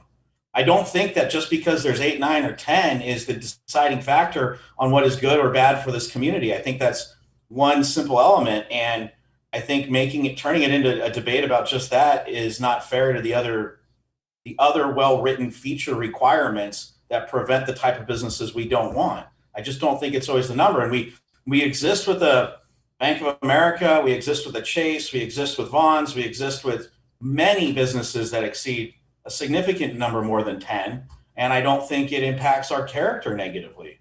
And I don't think we would I don't think the public would want us to get rid of all those businesses either. I think we have the right appropriate mix, and I think it's done pretty well. But you know, and when we say what how many the public thinks is a number, our staff didn't know, nobody knew. You ask the public, you ask any of us, but you know, what's the setback requirement on on your driveway from the side of your neighbor's house when you have a mailbox there? You know, that's why the code's written the way it is. It's public not being certain about it, I don't think is a deciding factor to what this would be. But I'd hate to see a business that we do like not qualify because they have, there's 6 of them and they have the same color in all 6. That seems a very low threshold. But I'd prefer to debate this in a non-emergency setting. Okay. I have a question and a point. To me, this is important because there's a good possibility that we're going to have a very large building vacant in the near future. And there are a number of businesses that already are at numbers 10 or 11. So, and I personally think those kind of businesses are to the detriment of our unique downtown character. The more we can have locally owned, unique business, that's what we need to foster, not people coming in that already have 10 or 11. That's already a large number. My question is, are you saying that if a business came in that already had 10 or 11, if they grew to 100, we cannot get rid of them? That's my understanding, correct, Mr. Summers? Yes, that is correct. And this is where, if you'll let me take a moment to make a key point here. The ordinance applies to a form of business that meets two triggers. The first trigger is the numeric trigger. So 10 or more others. So 11, counting the one in Ojai at issue, plus the others. And meets the second trigger, which is at least 2 of the 6 standardized things. So that's merchandise, menu, facade, decor, apparel, signage, trademark. It has to meet both of those. So the criteria alone doesn't block it, nor to number alone. It has to meet both of those triggers to come under the ordinance. And then if it comes under the ordinance, that doesn't mean it's prohibited.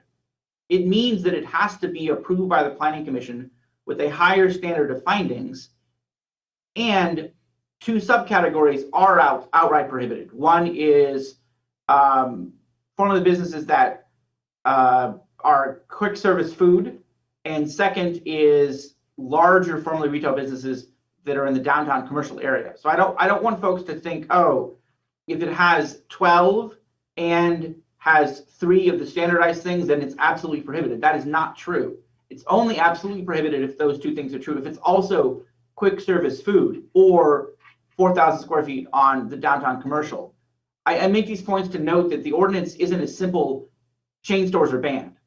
That's the headline, but that's not actually what the ordinance says. It's a bit more complex than that. And then to answer your question a little more directly, if I may, if an ordinance does not meet the trigger, whether it's let's use 2 examples. We have a business, I'll call it creative retail. There's 12 of them, but including one in Ojai, but it only has standardized name. That's it, standardized trademark. It doesn't have, everything else is unique. Then they later decide to standardize their merchandise and their apparel and the other triggers. If they did that later, then they would come under the ordinance because they already met the numeric trigger, and they would then meet the standardized features trigger.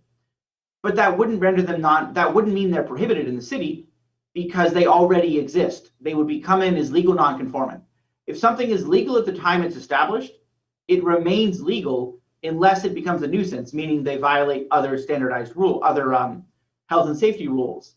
So if a business is legal when it's permitted, like Jersey Mike's was, there was no ordinance at the time, it remains legal nonconforming when the ordinance is later adopted. The same would be true if something changes about the business to then click into the ordinance. It wouldn't require those heightened standards, nor would it even be prohibited. And if it had was legal when it started and then became a national franchise. Well, everything you've just stated makes me think that it's important to pause and re-examine this, because the unique that our downtown consists of unique businesses is just critical to my way of thinking. So, Randy? and then- oh, I have a question. I just remembered my question. This may be a very naive and stupid question, but I'm going to ask it. The council can't simply just change the number in the current ordinance. Is that correct? Changing the number in the zoning code requires going through the planning commission for review and recommendation and public hearings. Yeah, but I So- knew that. I just was a wild thought. Okay, thank you. Randy and then Bill? So I guess the first thing is, it's just a point of order. Have we closed the public comment? Because I never heard that. I never, I because believe, we're deliberating and as far as I know, the public can still weigh in. There, Um, there are no further public comments waiting. Okay, so Close the public- having said that, again, I personally feel that when they wrote this in 2007, they knew exactly what they were doing. And they set this up in a manner that allows the community to weigh in. There's a pause button that looks like it's anywhere from 1 to 3 or 4 months. I mean, and we have never, to date, this has never come to council or come to planning as an issue. So I don't want to react out of fear.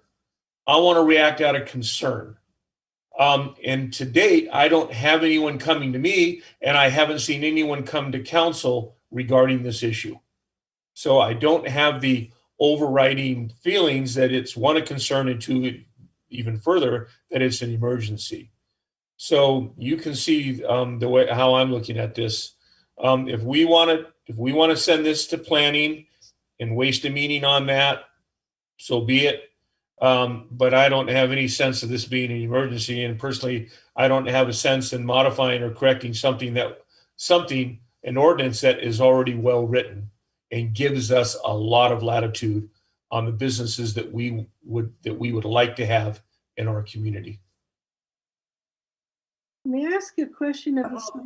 Bill's next, and then Susan. Go ahead, Bill. I'm just gonna try to wind this up, and maybe it won't work, but reading the tea leaves, I'm gonna ask the city attorney if it would be in order to have a motion to refer section 10-2.1713 of the Ojai Municipal Code to the Planning Commission for review and possible recommendations within the next 60 days. Is that order? Would that motion be in order?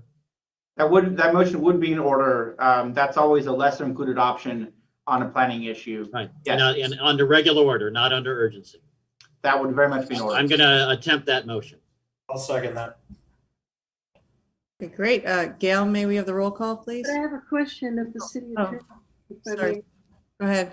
Just to be clear, if someone does come in the next month or so, the planning commission cannot reject them just because they don't like them, just because they don't think it fits. That's correct, and that's never been a lawful answer. We always have to make our planning decisions based on our code requirements and the applicable findings therein. We can never make a decision based solely on whether we like something or not. Yeah. All right, well, let's just hope for the best then. All right, Gail, may we have the roll call, please? Councilmember Haney,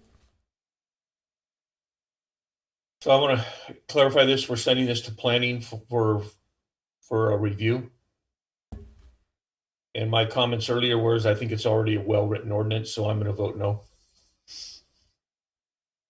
Councilmember Blatz, Yes. Councilmember Francina, Yes. Mayor Sticks, Yes. Mayor Pro Tem Wyrick, Yes. Okay, great. And being legislative, any of us could weigh in at the planning commission meeting with our opinions. Is that correct, Mr. Summers? Yes, that is true. The item is legislative, not a particular application, which means anyone in the public, anyone in the community, and anyone in the council can weigh in with your opinions, both at council and at planning commission. Thank you. Thank you. Thank you, everyone. All right, moving on to number 3, the COVID report. Thank you again, James, for all you've been doing. And Mayor Sticks, if you'd like, we can, I think I can bring in the public comment speaker who we couldn't get off of mute earlier. We've got him on telephone if you'd like to bring him in now.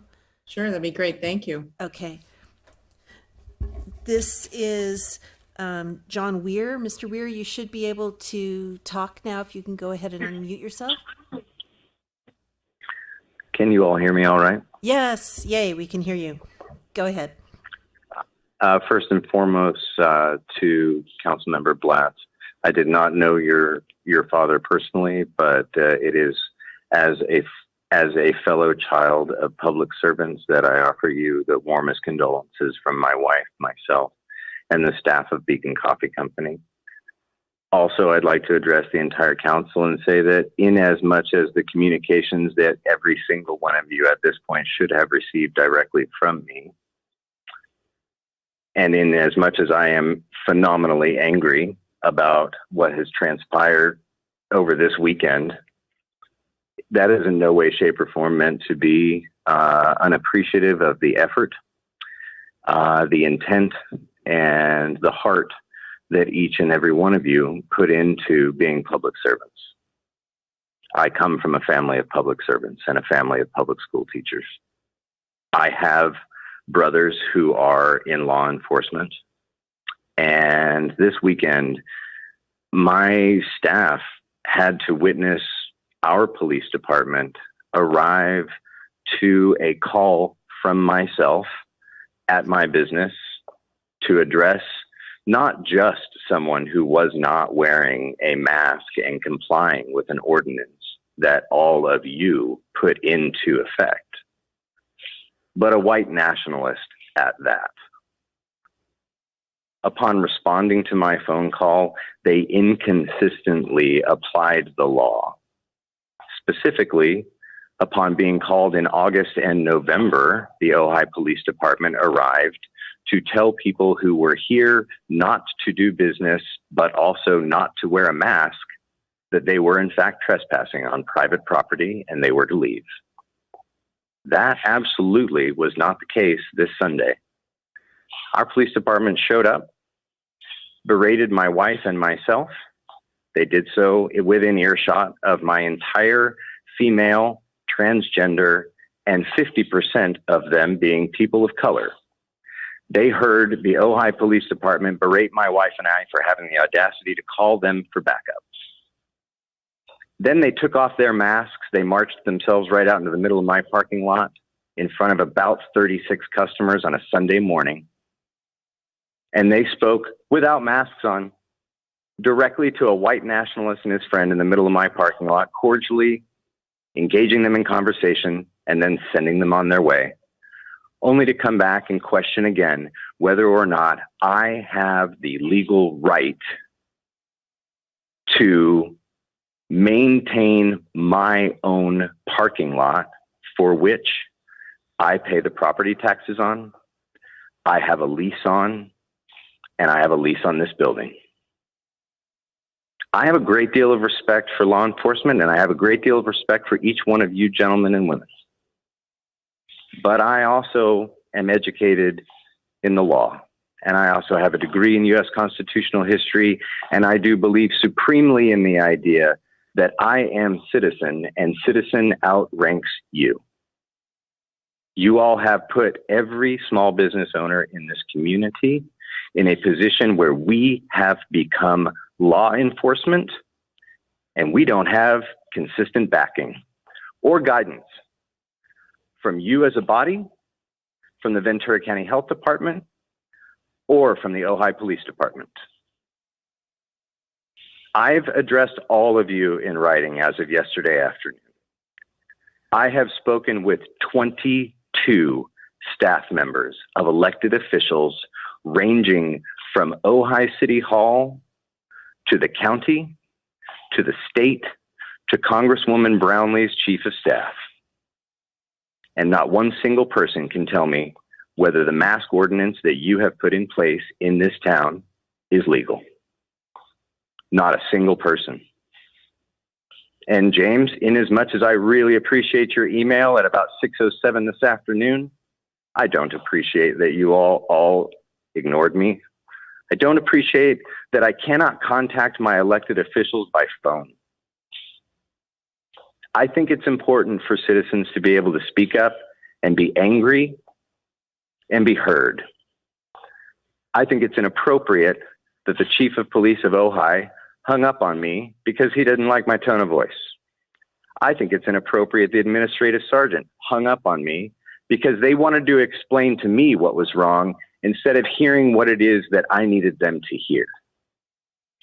I'm here to ask you all to do better on behalf of myself, on behalf of my staff, and behalf of every other small business owner that you have, whether you intended so or not. You have made us your police force. We have been on your front lines since March of last year, and you don't have our back. And the way I know you don't have our back is I didn't hear from any of you. I got hung up on.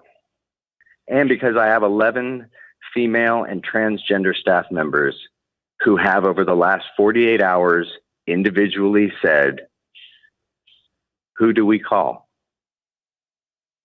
So that is my question to you.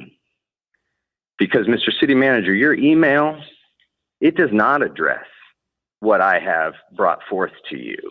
It glosses over it. It sidesteps it. It does everything except in any way, shape, or form give me and my fellow small business owners in this town a black and white endorsement that you are behind us 100%, and that we can expect our law enforcement to be behind us 100%. Thank you, John. I really appreciate that. And I'll call you tomorrow. And James? Yeah, and yeah, I think I put in my response to John that I'm meeting with the chief this week to discuss. So. Okay.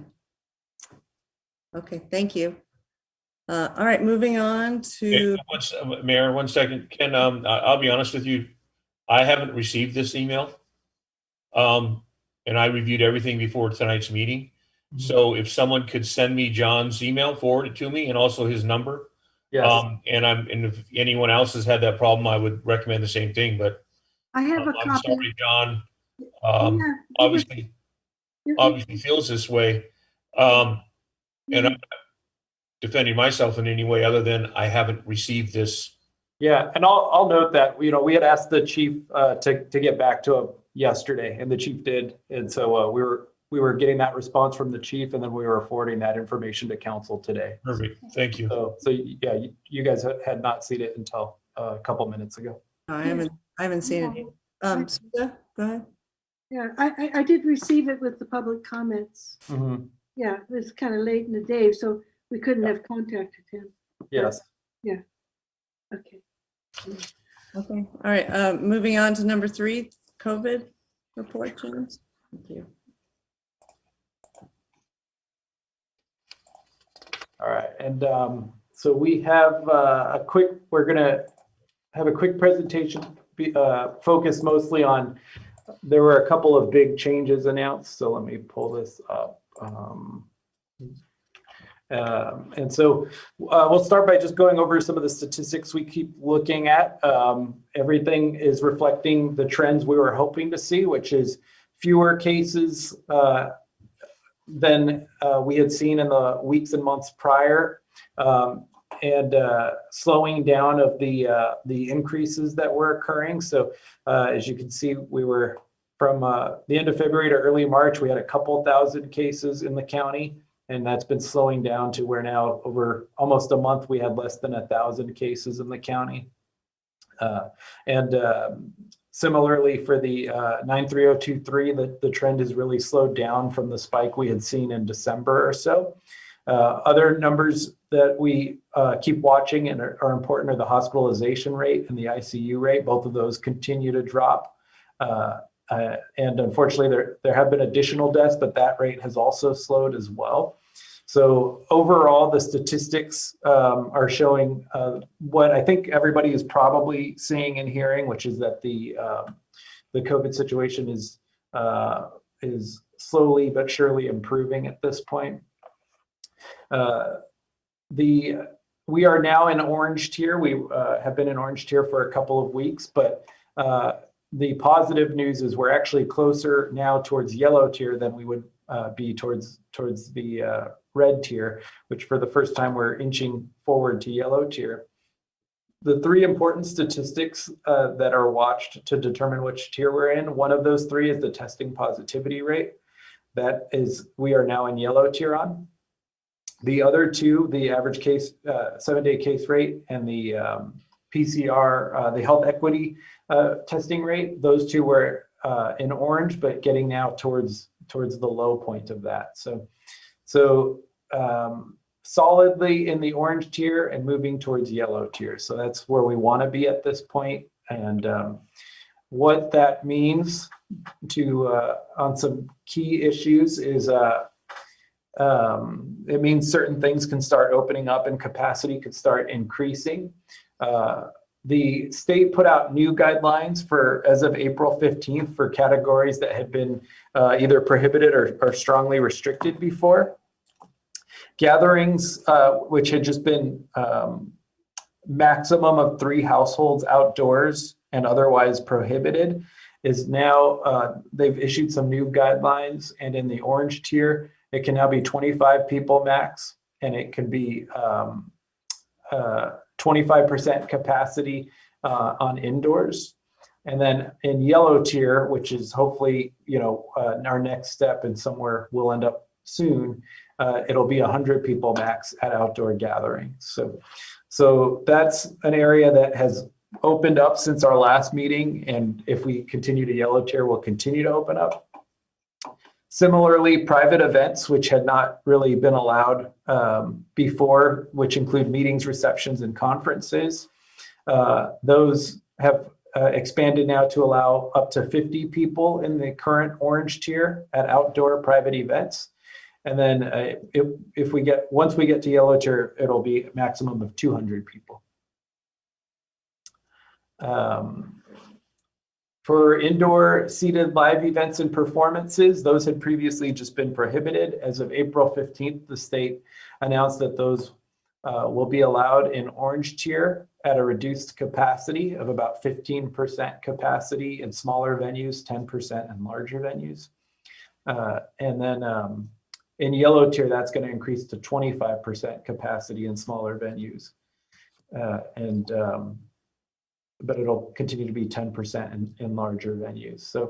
So some of these gatherings, private events, indoor performances that had just prior had been completely prohibited are now allowed under the new state guidelines.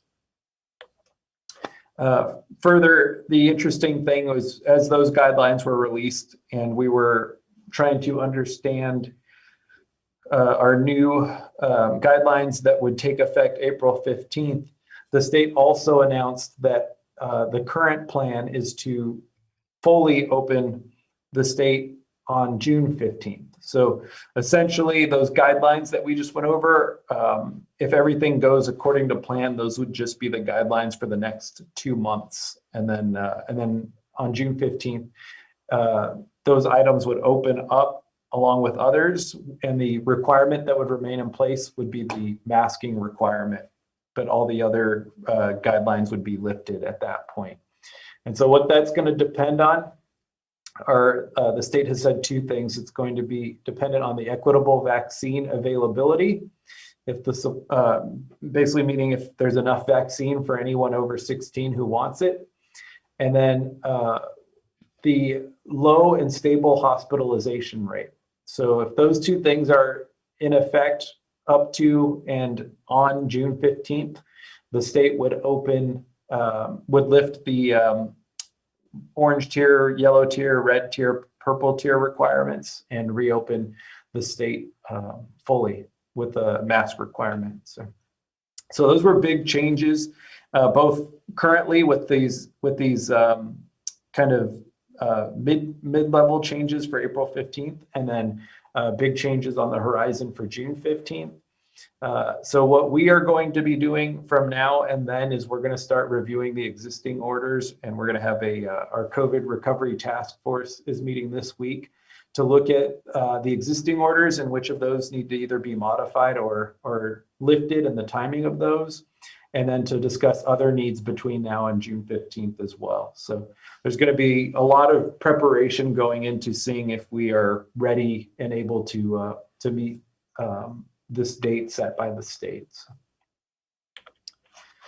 In the meantime, the good news is the vaccines have continued to roll out pretty well. There was some bad news today that the Johnson & Johnson vaccine has been paused per FDA and CDC recommendations. But that's been the first kind of bad news during what has been very positive news related to the vaccine. The doses have really increased just at the Nordhoff site. I spoke with Hadi from the hospital, and he stated that they have issued over 13,000 doses at that location, which is, more than the Ojai city population. But obviously it's open to the valley as well. So the doses have continued to be issued there. We're currently waiting. Saturday was the last scheduled date of the vaccine, but we are waiting. The hospital is working closely with the county to try to get additional dates. So we'll announce those once we have them. And countywide, there have now been 330,000 first doses issued and 190,000 second doses issued for a total of 521,000 doses. And the county estimates that 30% of residents over 16 have now been fully vaccinated. So it's really starting to make an impact. The current phase that we are in is anybody over 50 can get vaccinated, but as of Thursday, that will change to any California resident 16 and up can be vaccinated. So that will be the next big change, and people over 16 that are watching this can go to VC Recovers to sign up starting on April 15th. And there's also, for anybody who doesn't have email or computer access, the phone number is 833-422-4255 to schedule appointments. We are still doing COVID testing. I think we had 105 people tested this week, or last Wednesday. And although more people are getting vaccinated, if you haven't been and you believe you may have been exposed, it's still recommended to get tested as soon as possible to prevent the risk of spread. And we're working with the county to continue to offer that at Sarzati Park on Wednesdays. So with that, I think that is the COVID update for this week. Thank you so much, James. Bill, your question, and then Randy? Mr. Vega, just to clarify, the Nordhoff site is closed for the time being, effective immediately? So they held a clinic Saturday, and they are working with the county to identify additional dates. So there are no dates currently scheduled. If the problem is the reopening of Nordhoff High School, would the county be receptive to reconsidering using Sarzati? Yeah, I spoke with Hadi on Monday from the hospital and offered Sarzati and the Boyd Center, and so he was interested. We're working on potentially touring the site, but I think the main issue is going to be getting doses from the county at this point. So that's what he's got to work on. Thank you. Randy? Yeah, I imagine the logistics too might play a factor, going from the hospital across the street from the hospital to Sarzati. So it's interesting. So two questions come to mind. One based on the last gentleman who called in and us requiring businesses to be our mini police departments in this community. And so here we are, even if we go into June 15th and we remove all of the COVID restrictions except for face masking, I think it would be appropriate somehow or some way that we get a letter from the county, from the sheriff's department, the county supervisors, from someone stating actually what the protocols are for our police department in handling future masks concerns in our communities. That would be one thing. Then the second thing is they're putting another layer on us to, if we open our venues shortly, put together a proof of test protocol. Have you put any thoughts into that, James? Or are we going to be talking about that on Thursday? Because again, are we going to have at Libby Bowl, are we going to have someone standing to the side saying, show us proof of vaccination? And how many of us carry that with us? I mean, I know most of us have already received our first and second shots, but I don't carry anything on me that says that. Mhm. So again, I'm just interested in what your thoughts are on that. Yeah, it's something actually we were planning to talk. It's on the list to look at as part of the task force meeting on Thursday. But the reality is, the frustration of everybody having to be the police, I think, is a real frustration that all of us are feeling at this point. And I think we've asked the county, how are we supposed to enforce? How are we supposed to ask people for proof of vaccination? And the answer at this point really is the county saying we don't really know either, and the state hasn't really given guidance. And so, like a lot of these issues, this is a once-in-a-lifetime pandemic. There's not a great solution to some of these problems, and we're kind of figuring it out as we go, unfortunately. So for me, when we work with event holders, we're telling them the rules and we're telling them, tell us how you will comply with these. But most event holders so far have told us we're not even going to try to get the proof of vaccination to increase our capacity. It's just not possible. So we're going to go with the lower capacity rather than try that. Okay. So I think that's really what's going to happen. And it is this weird in between phase from April 15th to June 15th, because theoretically on June 15th, those would be lifted, and it would just be, as long as you have a mask, you can go to the bowl, or you can go to, X location. So it'll be a kind of a strange 2 months, but I think most people just won't test it. They will go with the capacity that's clearly allowed, is what we're hearing. So. Okay. Thank you. Thank you. Any other comments? No. Okay. All right. Thank you once again, James. We do have a public commenter for this item. Okay. Thanks, Gail. Okay. Okay, the public commenter is John Weir again. Mr. Weir, you can go ahead and talk. He will be on his phone. And Mr. Weir, a reminder that public comments are limited to 3 minutes. You can go ahead and begin talking. Thank you all again for your time. Because my previous comment is directly linked to how we as a community are going to continue to be enforcement, all I'm asking for, I'm open to sit down with every single one of you. And Gail has my phone number, and you're welcome to use it. I'm at my coffee shop right now. You can come sit down with me. But I won't stop pressing you for an answer. You cannot table this until next week. You cannot table this until the weekend. People from LA are going to be here in 48 hours, folks. On Sunday, we had one person. I asked my staff, how often does this happen? They said 2 days a week. Do you want to know how many people refuse to wear a mask on Monday? 5. Do you want to know how many people refuse to wear a mask today? 7. We need guidance. We need it now. I yield the rest of my time. Thank you, Mr. Weir. All right, let's move on to number 4, potential housing programs. This item's on the agenda to discuss 3 potential housing programs. The idea being these are 3 housing programs that we've either implemented in some form or looked at in some form in the past.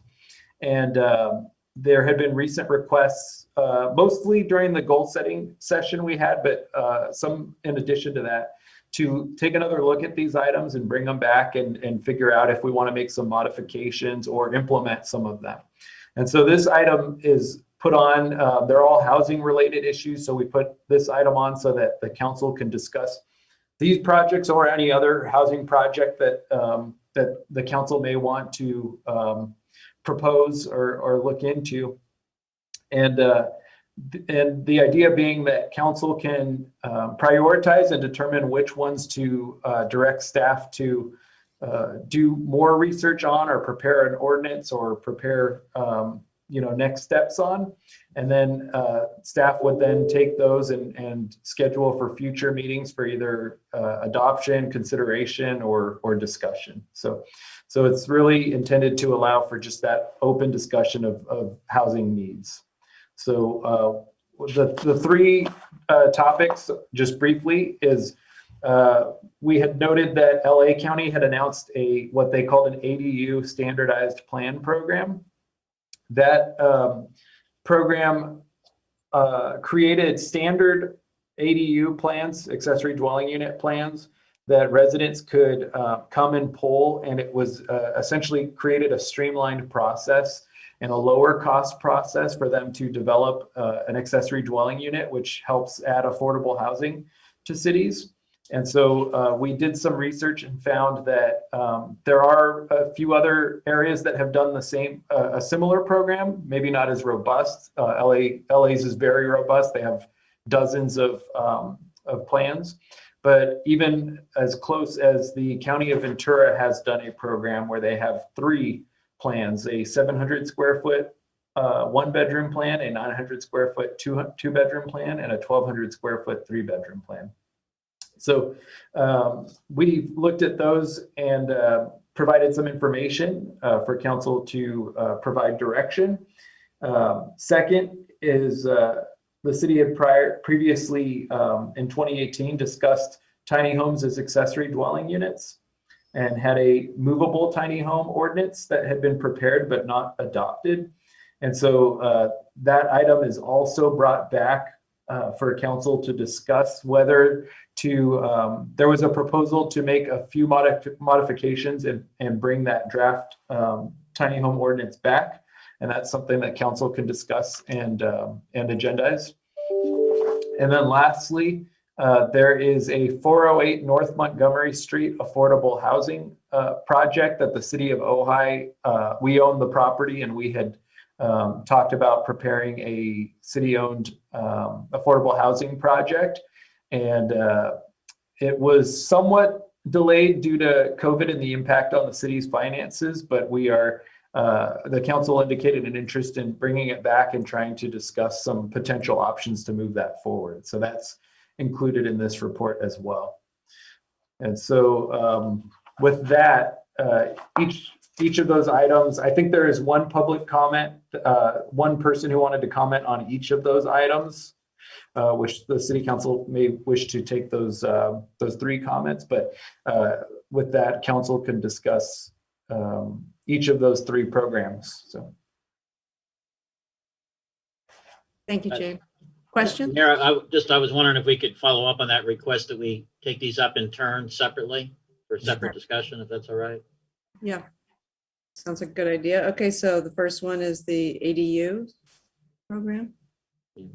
And we could see if we first have a public comment just on that one. Gail, public comment on the ADUs?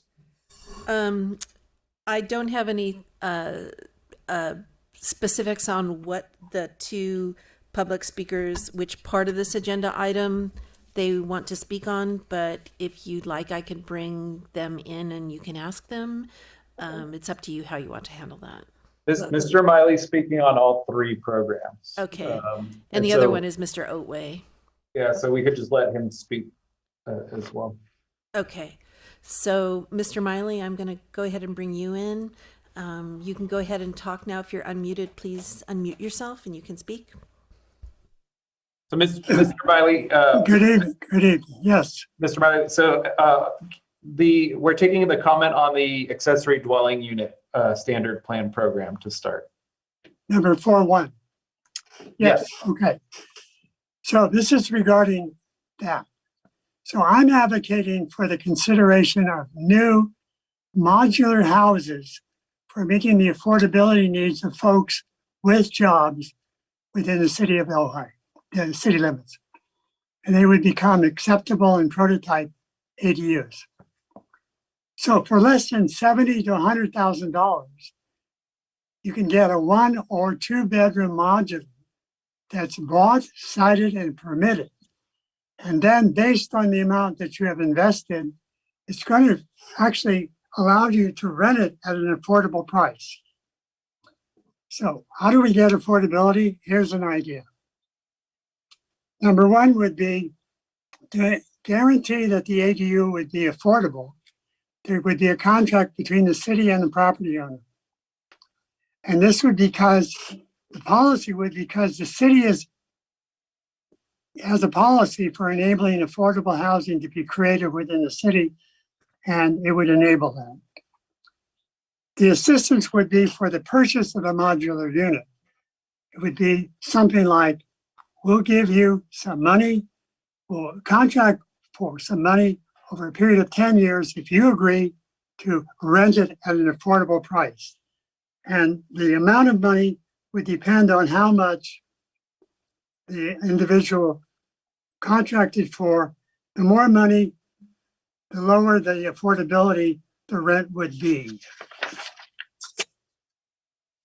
And this would give the city an opportunity to limit, I think it should be limited to people who have jobs within the city limits, so that we can't just have new people coming into Ojai and the folks that need the housing not get it here. So that's basically what I have proposing. Modular units and a proposed arrangement between the city and the property owner to help them afford and establish an affordable rental modular unit on their property. Thanks. Thank you, Mr. Miley. Gail, we have another comment? Yes, the other person we have is Nicholas Otway. Mr. Otway, you can go ahead and talk. If you're muted, please unmute yourself and you can go ahead.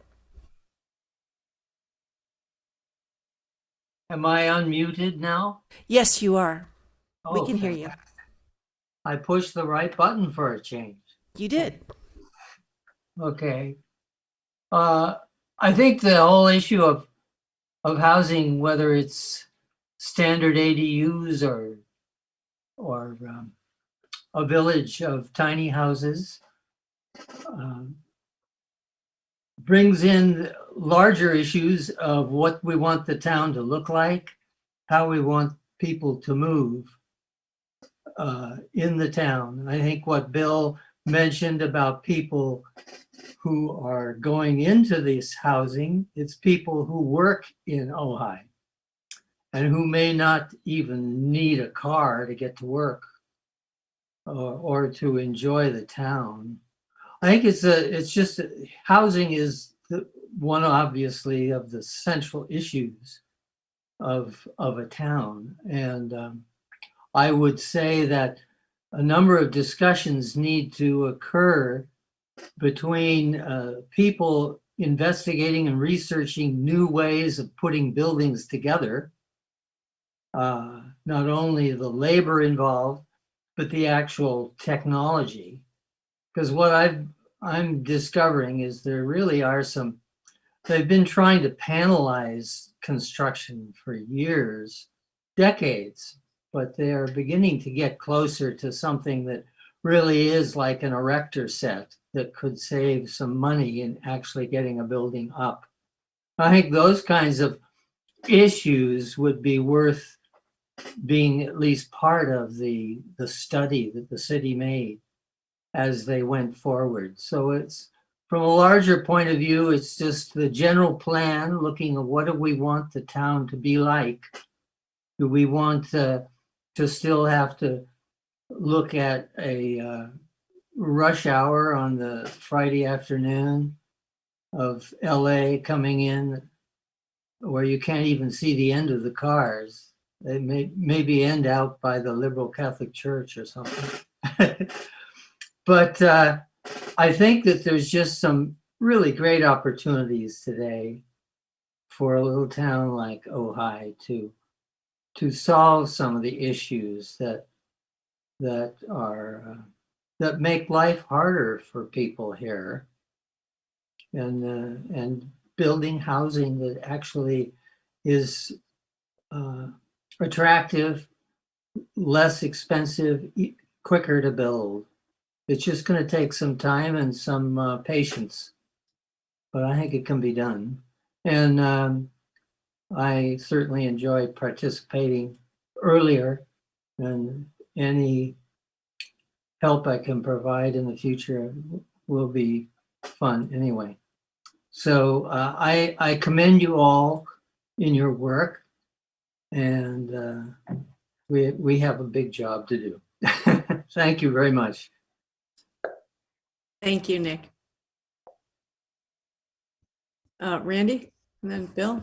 So, reading over the, I guess the staff is looking for some direction, unless we want to talk a little more about the ADU. But I like, again, I reviewed the Los Angeles plan, and I thought it was incredible. The Ventura plan was just as unique.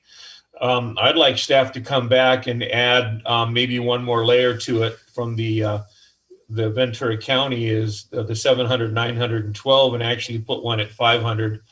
And I don't have a problem even trying to add prefabricated or modular onto it, so that we have the modular you can get in 320, 480, the modular prefab, but you can get almost at any size. It's real interesting. So I'd like to see staff, develop something of that nature. I believe Mr. Miley's comments about us buying units or a purchase agreement with a landowner. I think I ran this by Matt. Matt, do you want to comment on that? Can we do something like that, or is it feasible, or what's your thoughts? Yeah, I'm happy to comment there. So the city certainly can enter into agreements to fund ADU construction using the city's general fund or its housing funds, provided, of course, there are appropriate protections in place. Typically, those contracts are for longer periods than 10 years. Most of the time, we see those for 55 years, but that could be negotiated with the property owner. However, under the fair housing laws, the city could not limit that to only people who live or work within Ojai. We could set up a system of preferences or greater access opportunities for people who live or work within the city, but we could not outright prohibit others to do so. Would run afoul of the fair housing laws. And I recognize that might sound odd, given that it would be city money paying for it, but city money in the end is available to residents who move into the city just as well as it is to residents who currently live in the city. Right. Steve, so the other part of that is I remember you, I looked up is it Paso Robles, and how they, yes. Paso Robles, I believe, and how they went into one of their affordable housing complexes, obviously a lot larger than anything we do here, but one of them, wasn't it like a 30-day? Yeah, that's right. That for 30 days they would allow citizens of Paso Robles, for us it would be citizens of Ojai, to apply first, and then it would be open up to the rest of the county? Yes, that's correct. Paso Robles has several new large housing developments going in, and they've created a local, sort of a locals first program, where in that case, it's both affordable and purchase opportunities, and they're marketed exclusively locally, and they are creating an interest list process that's locals for the first 30 days, folks who live or work within the city, and then it opens up to others. The key being that that's perfectly legal, because it doesn't prohibit others. It simply creates this first opportunity for locals that then comes before folks from farther afield. So James, I think that's something that we'd like to look at in ours. And then the probably the last thing, which is we all talk about it. We don't have a grant writer per se for the community, specifically for affordable housing, but there's to kind of meet some of Mr. Miley's input. Maybe there's some grants out there with some funding sources that we could tie into affordable housing as far as developing or things of that nature. So I think that's a component that we should look at. So 500, 480 prefabricated modular grants, and then what Matt just talked about regarding a 30-day period of actual citizens living in Ojai having first shot. Bill? Yeah, I'm fully in support of this entire idea. Mr. Miley said, what Mr. Haney said, and I want to find the way to best move this forward.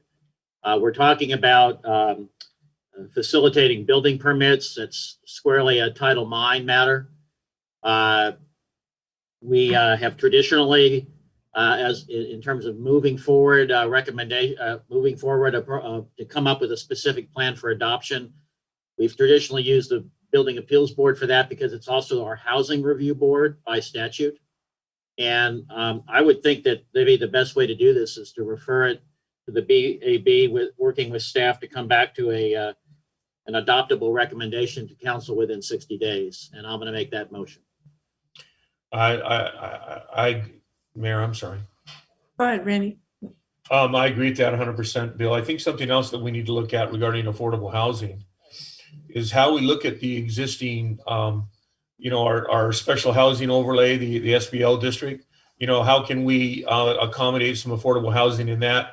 How can my motion's just limited to one. That's all. Yeah. Well, I'm just saying, okay, so you want to do, so your motion is what again, Bill, for one thing, not for we're going to do 1, 2, and 3 separately, I believe. So this is for one, right? The ADU, by one, you mean This is the ADU, standard plan ADU. program. Yeah, the ADU standard plan program. Okay. Okay. My motion is only that we try to move forward. I'm going to take these in sequence, and my motion is just a way of getting the standard plan program. I completely agree with you, Andy, but I think it might be outside the scope. I'm sorry, Bill, you're absolutely right. I'm on affordable housing. My mind is, I'll be honest with you guys, is on affordable housing tonight. So I'll back that off when we get to number 3. I'll bring more of this up. Okay, so this is just for the ADU, which is the fastest and the least expensive and the most neighborhood-friendly way. And engaging our local architects for proposals and using.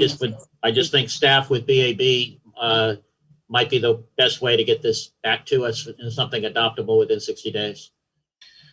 Okay. Do also, I'm sorry, Susan, go ahead. I stepped on her. Susan, you want to, no, you're muted, Susan.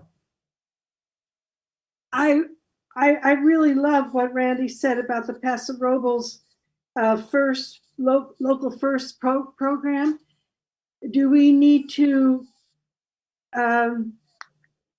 include in your motion that staff research that as part of this so that all these new ADUs are not? And I expect our building official will be tasked with that job too, Mr. Jesuit. Yeah. And I should note, I wrote that for Paso Robles as outside counsel. I'll be happy to pass it to staff. I'll also note that it was applied through a development agreement that created the statutory basis to do it for 2 large housing projects.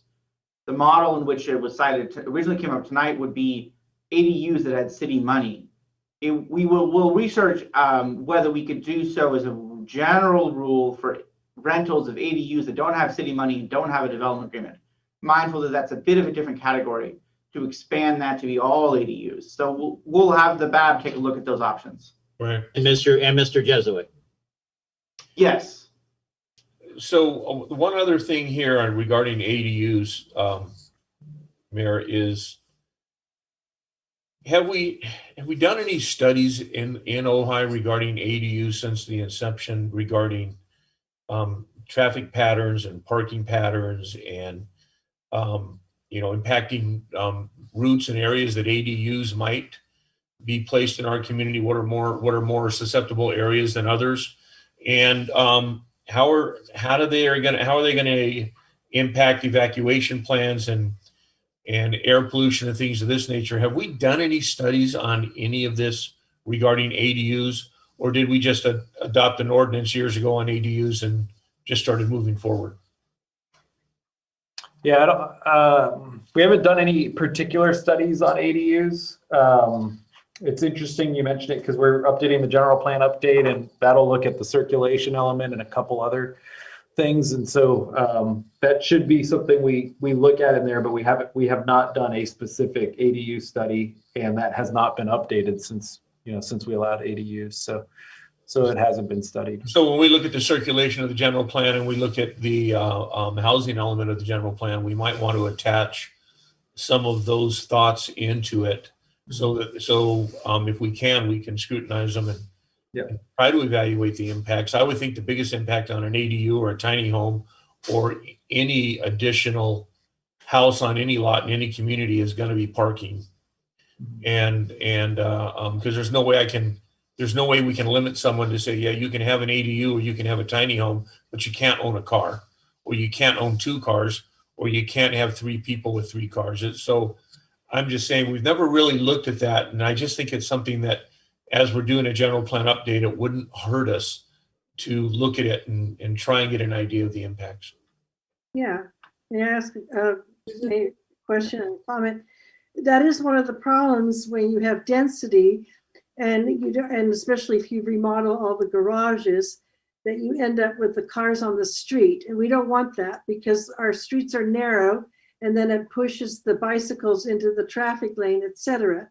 But I believe that we could limit, if we restrict on-street parking, then people will have to figure out how they're going to get around without, if there's a lot of people living on one property, they're going to have to figure out where to put their X number of cars.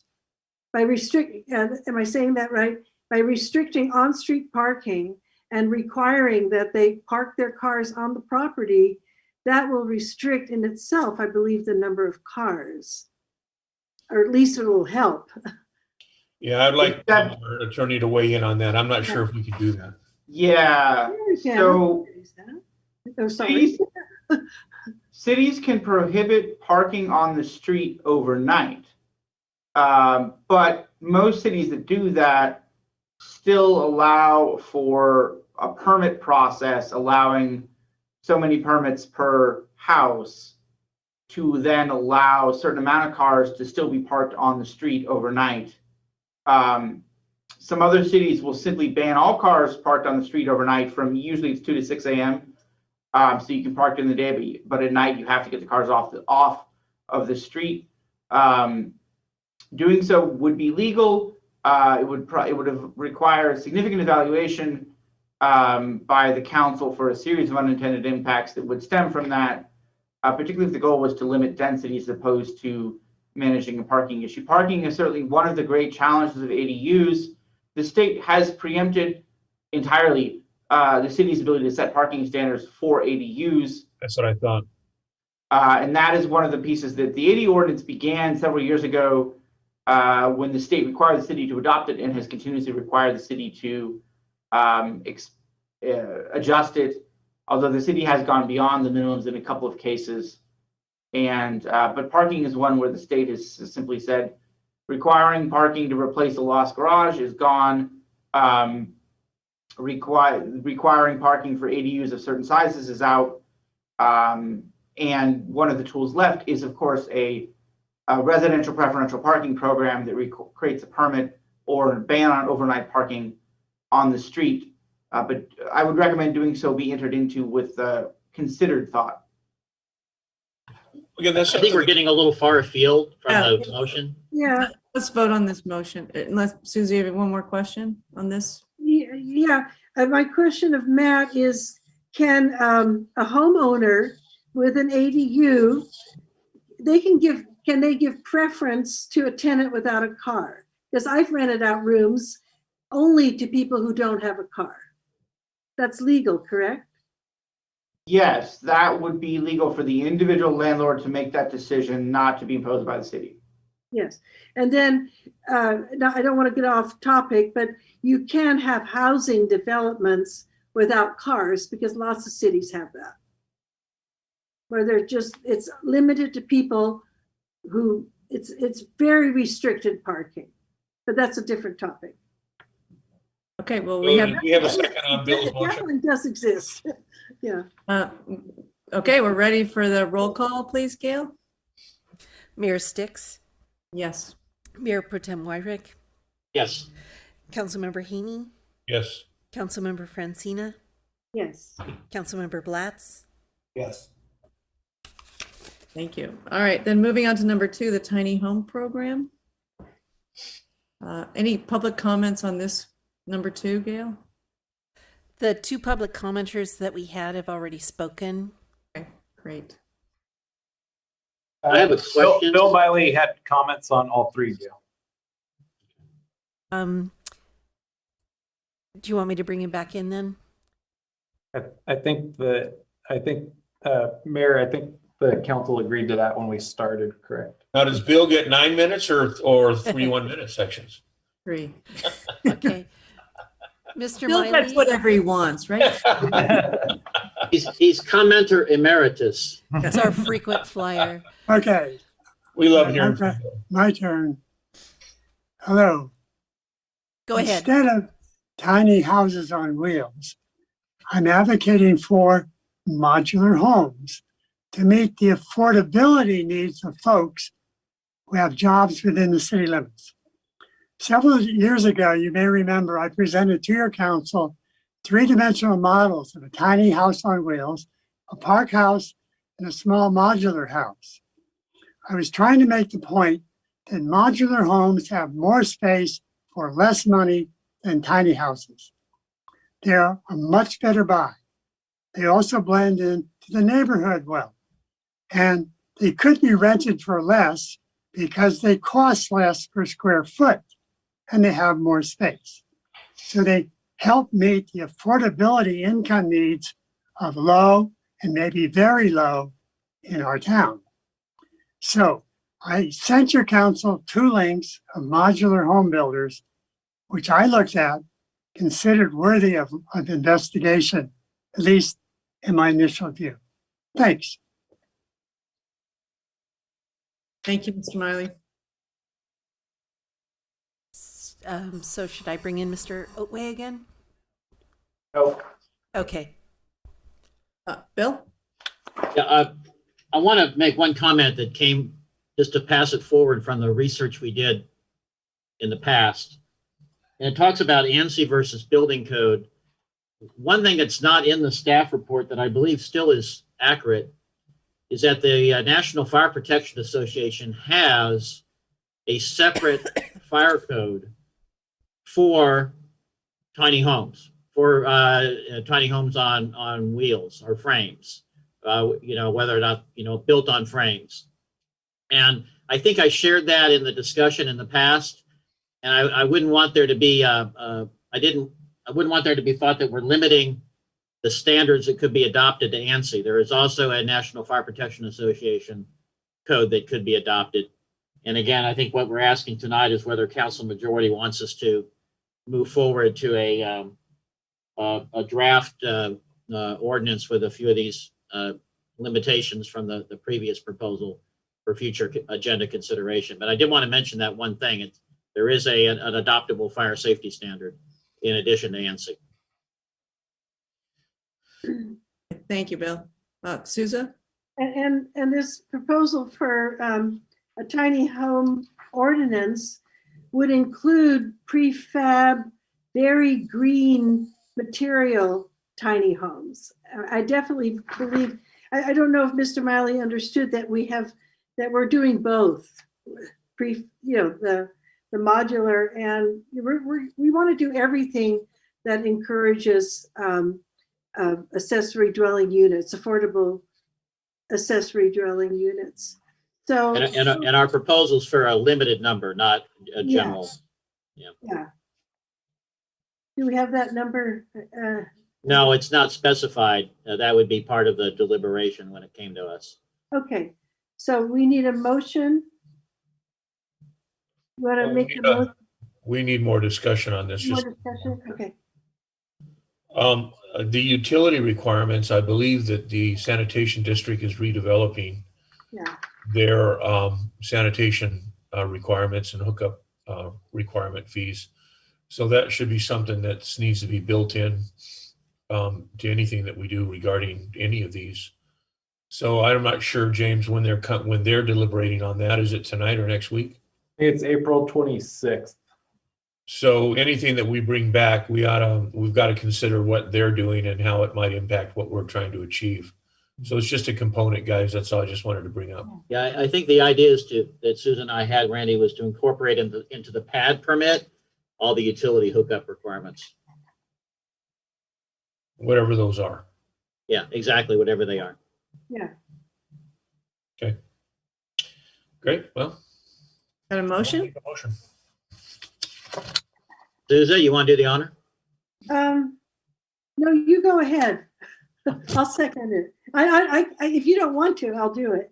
But I think, go ahead. I'll make the motion that we direct staff to come up with a draft ordinance for consideration by council. Draft ordinance for Tiny homes. tiny homes. Yeah, with a limited number per the specification changes that we've listed Okay. in the prior That's ordinance. right. It's simple because it's coming back. Okay, I'll second. Thank you. Great. Gail, may we please have the roll call? Mayor Pro Tem Wyrick, Yes. Councilmember Francina, Yes. Councilmember Haney, Yes. Mayor Sticks, Yes. Councilmember Blatz, Yes. Okay, great. And then number 3, the affordable housing project at Franklin and Montgomery. Mayor, may I interject in something to that? I know that we actually identified that project at Franklin and Montgomery for an affordable housing complex. But I don't want to limit the discussion tonight just to that one street. I think we want to look at affordable housing and future affordable housing sites in this discussion when we send it back to staff, if I may. Okay, great. Any public comment on this, Gail, number 3? I take it I should bring Mr. Miley back in. Just want to double check. Yes. Okay. Definitely. Thank you. Okay. May I ask you a question? Is Mr. Ojai worked on this project, but he's not waiting in the wings? He's still available. If you, We can see if he wants to comment. okay. Yeah. So I'll let Mr. Miley speak, and then after he's done, I'll see if Mr. Ojai wants to speak. Mr. Miley, you can go ahead if you want to talk. Thank you. Good evening. The administrative memo on this item is quite good because it gives the essence of the project. But there are a few more details I'd like to share with you. Number 1, Mayor Johnson and I spent several years researching the development of an affordable housing project on this city-owned lot. The concept was to further affordable housing. In this case, it was going to have to be at a moderate level because it was going to cost a lot. Through cottage-type development with limited number of units. And I think we had presented it to the Planning Commission. It came to your council 1 or more times. It was, as I saw it, a prototype for other cottage-type developments in our city. Since after the People's Self-Help proposal for a 40-unit behind the city hall, there was a lot of public comment about keeping affordable housing to cottage-type developments. Architect Nicholas Ojai drew the plans under a limited contract with the city manager, which is approved by the council. 3, an important factor in the design was limiting vehicle ownership to 1 vehicle per unit, except for the studio, which was a no vehicle contract. It was structured to reduce vehicle use within the city as recommended by past special planning firms that our city hired. Number 4, at one point 2 years ago, the previous planning director said, I think we could get a density bonus, which would give us 7 units. The funding was to be possibly by the County Housing Trust Fund to fund the construction in a local bank for a 30-year mortgage. No funds other than maybe permit reductions or exemptions by the city. The rents we're going to have to pay for the whole thing. We thought maybe that the Ventura County Housing Authority might be willing to manage it. We were going to place a priority for people who were a workforce within the city limits. And we were going to use the California Housing Authority eligibility to do the financial screening. However, all this looks like it's going to cost too much. It's going to be too high a cost to be able to have the rents pay its way. So maybe we're going to have to consider putting modular buildings there. Thanks. Thank you, Mr. Miley. Okay, Mr. Ojai, if you, I'm unmuting you. If you want to speak, can you let us know? Yes, I'd like to thank Bill for giving you the background of what former Mayor Johnston and Bill and I put together. It was clear that the word affordable is going to have some real meat on it if the city council is to be believed going forward. And the only way we could see, we didn't do a research on the panelized idea, which had gone leaps and bounds technologically in the last couple of years for reducing the cost of the actual building. But the rents were never going to be affordable unless we somehow cut the cost of getting the buildings up basically in half. And I've had some brief discussions with one or two of you about developing a volunteer group run by professionals in the construction field to get it built and save maybe 40 to 50% of the cost of building on that particular site or any other site. As Randy pointed out, there are many sites that close to the middle of town that could be sites for affordable housing, and get away from this public response to the word affordable, that it has to be plain or ugly or somehow housing for the poor or whatever, and actually add character to the experience of being in the town of Ojai. So I would say that we need to look at at least from a point of view of how can the city organize its people to build affordable housing. It's organizational, it's technological, and it can't be done in the typical way that we go and get a loan to try and build a project. Thank you very much. Thank you, Nick.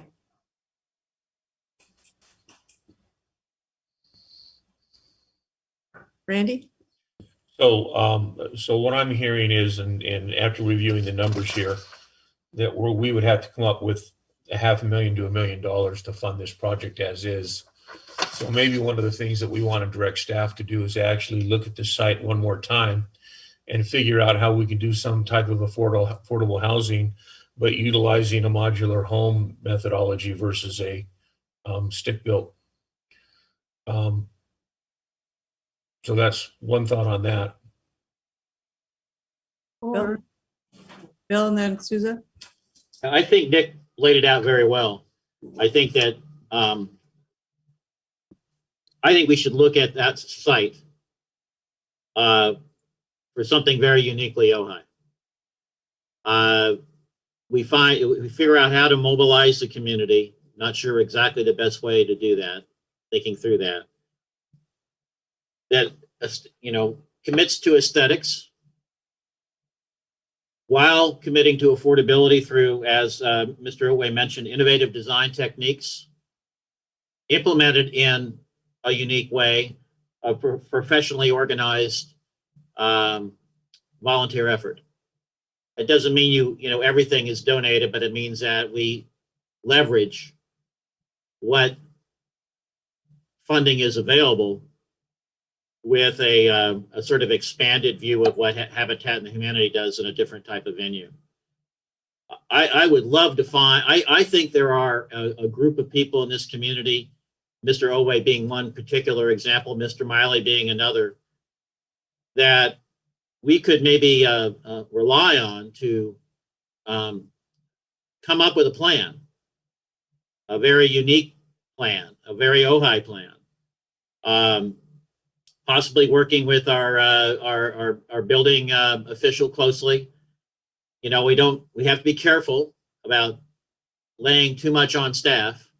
Very sensitive about that. But I think there is a critical mass of people, and we know how much talent and commitment and how much human capital we have in this community that really, I think, could do something special in terms of combining aesthetics, the innovative design techniques, and a professionally guided, quasi-volunteer effort, and get rid of sort of the standard approach that is really causing problems in other jurisdictions, because they end up with ugly expressions of overly expensive construction. I think we can do better. And I just want to throw that out. Bill, I don't disagree with that. The issue that comes, the bottom line here is money. That's the bottom line here. Well, and leveraging money with human capital. That's a guiding principle on us funding a project of this nature. So I'm 100% behind conceptually what you just said. I just don't know how it's feasible in today's world. So I'm open to anything. I think we can look at it joint ways. I don't know how we direct staff to do what? Create an RFP or something of that nature. Or maybe just ask a volunteer task force to come together and see what they can come up with. Well, someone's got to direct it. So that's what I'm trying to say is. I'd like to ask Mr. Ojai to do it. yeah, I would agree with that. I would too. With what? Ask Mr. Ojai to lead a volunteer task force, come up with a proposal, work with our building official and see what he can come up with. Work with Mr. Miley, people like that. I'm not sure what the building official could do for him, but well, he could say, but what would fit within existing permitting and not, for example, with alternative building methods, like the panelization idea. Well, like I said, I'm not going to get stuck on what we do on 408 North Montgomery. You know, whatever we want to do, we do. I think that we have a bigger issue, and that's affordability. Period. Well, so I agree. That's what I'm trying to get at. There's no reason to argue about it. However, you guys want to direct staff to create a team, you do that. I'm not opposed to it. But there are some issues with affordability. There's other venues in this community, the VMU, the SPL, the commercial area. We have a number of places where we could do live workspaces and do affordable components adjacent to them that we haven't addressed. And I think that that's something we need to direct staff to look at, and in turn direct it to planning and to BAB, whoever whichever governing body. But there's a multitude of areas that we should be looking at, not just, North Montgomery. I think North Montgomery will solve itself out. Yeah, Santa Paula is looking at some of the innovative ideas you just talked about right now. So we need to do the same. So how do we direct staff to do that? Is that a motion, Mayor, or do we want to talk about? Well, frankly, I would like, Mr. Ojai's put a lot of pro bono work into this, and he worked a lot with our former mayor, Johnny Johnston, along with Bill Miley. Frankly, I would like, we respectfully request Mr. Ojai to work with the city manager, or who the city manager might want to delegate to come up with a more fleshed out proposal of moving forward in a unique Ojai way on this, and see what he comes up with and bring it back to us for consideration. Okay, that's for North Montgomery, correct? Yes, that's what's on the agenda. So I think we have to add to that. I agree with you, but I'm just trying to keep focused here. Yeah, and that would include the possibility of volunteer labor, how much that would save. Professionally organized pro bono contributions, right? Yeah, his plan for that is very Ojai, and it's very, what's the word? I want to say ingenious, in that it allows for, a considerable number of people to live there, but there's like what we call communal space, so that each house doesn't have to have its own washroom and that sort of thing. And there's as I recall, it included, since the units are small, there's a larger space for gatherings. Also, while I have the floor, I want to make sure that the public understands that when we talk about restricting the number of cars, it's not that we're trying to impose some draconian travel restriction on people, but this particular location is close to town, and we have to face that land is very expensive, and we can't have affordable housing and have space for everybody to have one or two cars. It just doesn't, the numbers don't, as you are fond of saying, numbers don't pan out. I don't think I've ever said that before. And also, what happens when you start making developments with restricted a number of cars, which I think you can do in a situation like this, correct, Matt? What happens is then public transportation tends to improve, and car sharing, which is very popular, all kinds of innovative alternative means of transportation comes about out of necessity, because not everybody has a car. That's what happens. It moves us in the direction of alternative transportation. So it's a good thing. And yes, that's legal, right, Matt? I understand the question to be, is it legal to authorize developments to not have parking? Yes. Yes. Yes. That's all legal, yeah. And there are developments that are built without parking. Notable in that is it would not be legal for the city to prohibit residents from owning a car. That would be challenging. Yeah. There's no parking on that street anyway. Have a motion on this? In the old proposal, they did put 4 parking stalls. I think one of the reasons they did it is what's the street that runs east and west? Is it Franklin? That's run Franklin. Yeah. I think those are the homeowners that came out and voiced the most grievances about this, the fact that they're a dead end street and it's a very narrow street. So what you're doing is, if you're not going to allow parking on that site, you're going to put that parking on their street or on Montgomery, just as long as you're aware of that. That's, again, I'm not opposed to it. I just, whatever you guys want to do on that site. So, so we know what we're going to do in North Montgomery. What are we going to do about the other aspects of the VMU and the SBL and the C1 considerations? How do we address those? We have a meeting scheduled May 3rd to do the housing element review. And I think that is the first step in that process. Yeah, yeah. Thank you, Jane. All right, we ready for a motion? I'll make my suggestion into a motion that we find out if Mr. Ojai would be willing to take on the task of developing a more specific proposal for an innovative approach to affordable housing at Franklin and Montgomery, combining aesthetics, innovative design, and building techniques, and professionally organized volunteer effort. I'll second. And super fire hard. I just wanted that. And exactly, yeah, I agree. Okay, so Susie, you'll second that? Yes. Okay, thank you. Gail, may we have the roll call, please? Councilmember Blatz, Yes. Mayor Pro Tem Wyrick, Yes. Mayor Sticks, Yes.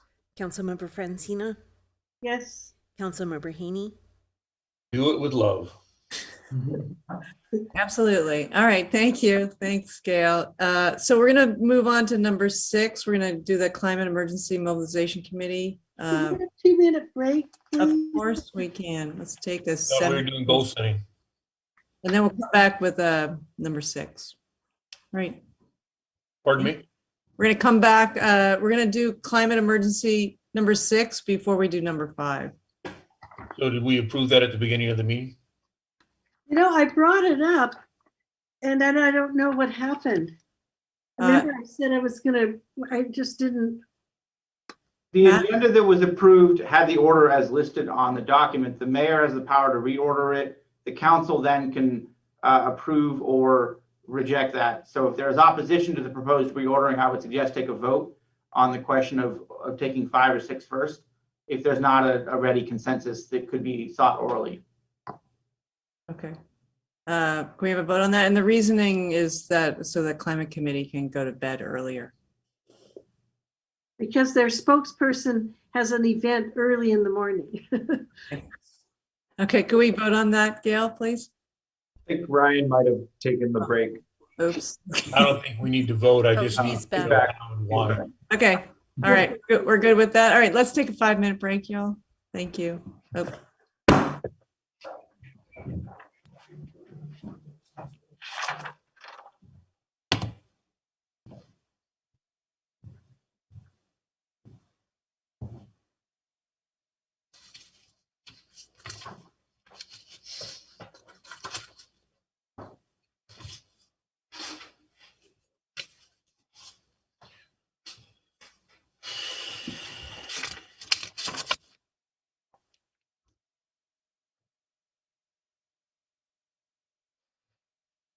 Ryan?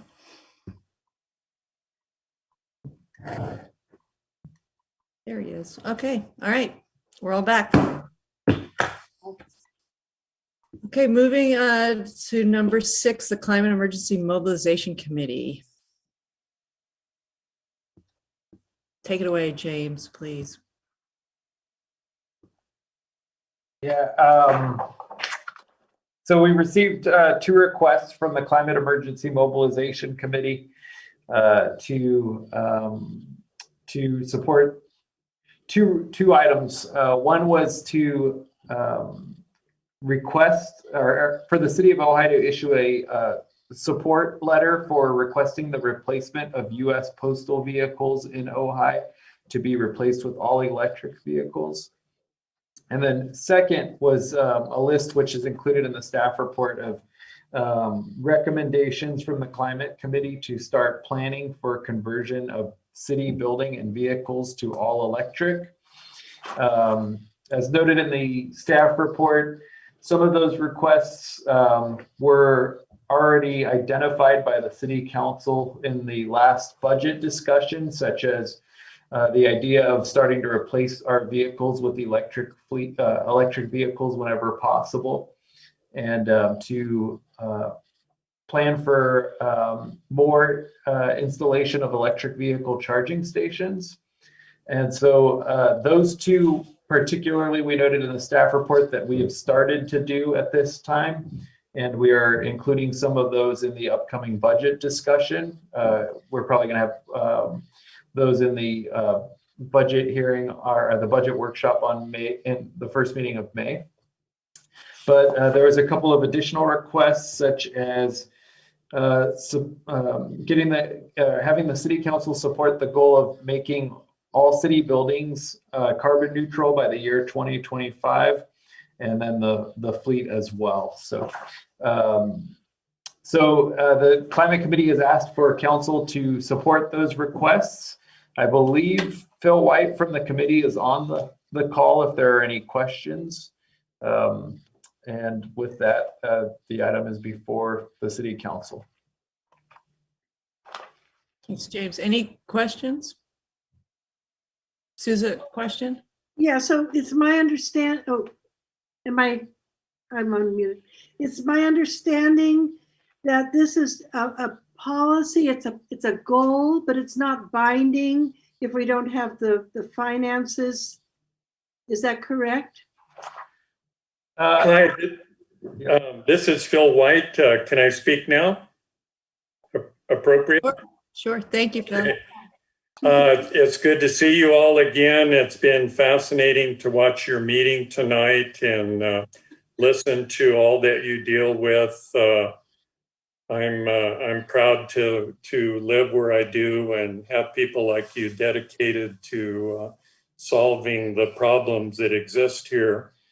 The Climate Committee is obviously focused on climate mitigation, and if you boil down climate mitigation, it's reducing greenhouse gas emissions, and that means for vehicles and buildings to move towards eliminating the use of gasoline and diesel to power vehicles and replace them with electric vehicles generated with the electricity generated by renewable sources. And in the case of buildings, to move towards reducing and ultimately eliminating the combustion of natural gas and replacing that energy with electricity, again, generated by renewable. So this is a common theme in everything we recommend. We come to your council tonight with 2 recommendations for action. We're recommending 2 motions. The first, as James indicated, deals with the Postal Service vehicles that are coming to Ojai. It's maybe symbolic, but Ojai has done has taken a lot of symbolic actions, and this could be another one. And that would be to pass a motion having the city submit a letter of support to key officials such as our congressional delegation, the Postmaster General, Mr. Joy, and his Board of Governors, requesting that the vehicles designated for Ojai be all electric. There's no guarantee that'll happen, but making the request we think is an important action. The second is maybe has more teeth to it, and will have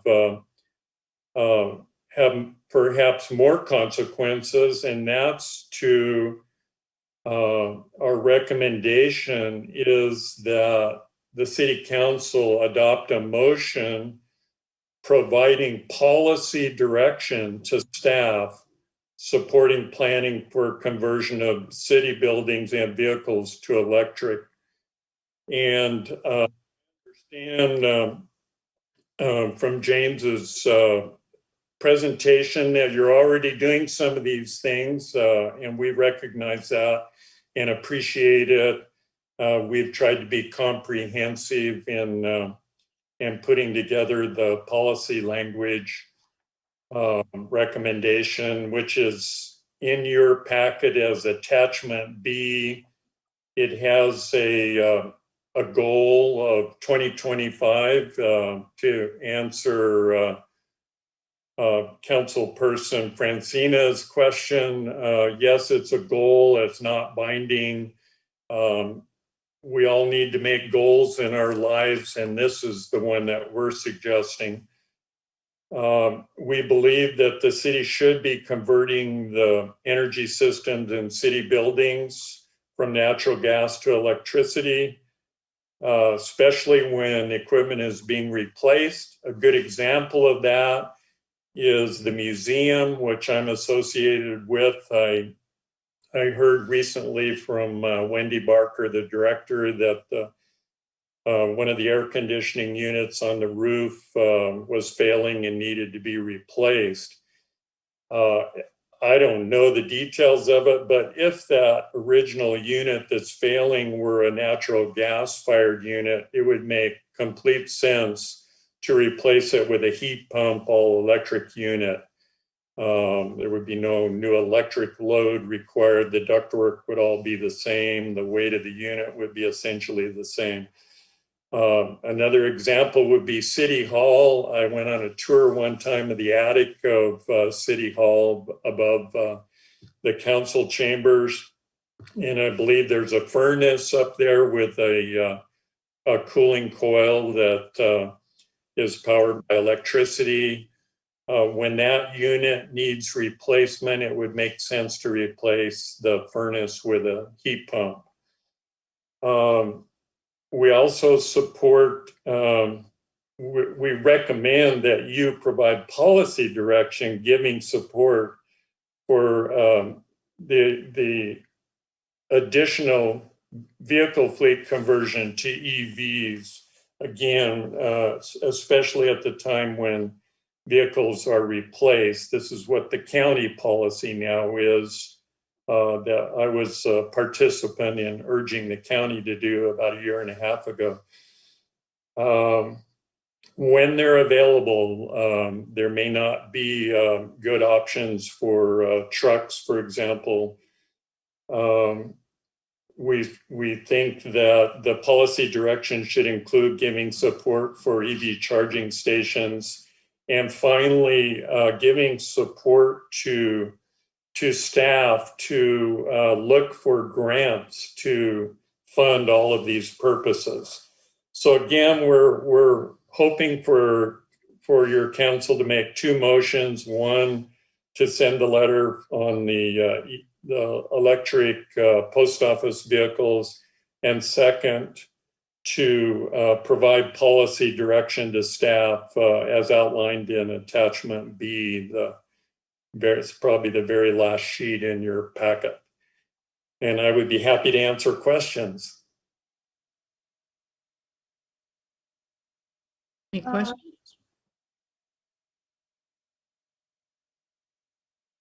Mary, why don't we break this into the two sections that they're requesting? Gail, are there any public comments on this? No public comments. All right, so the first one to send a letter for the post office vehicles. Are we ready to make the motion, or is? Any comments?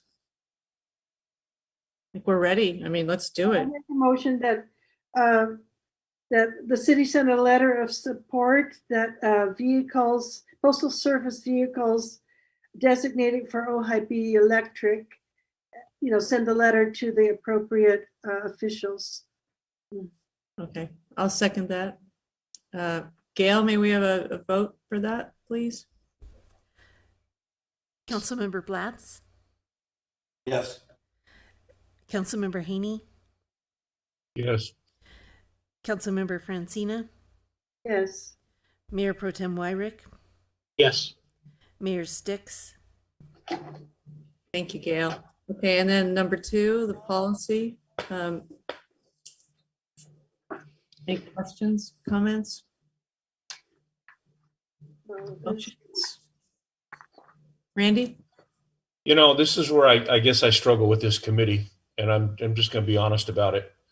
The committee was created to do a lot of the legwork that now they're pushing back for us to tell staff to do. So personally, on something of this nature, I would expect the committee to do the who, what, when, why, how, and where. So they should perform the study of the community, helping us to figure out how to remove gas from our buildings and to electrify.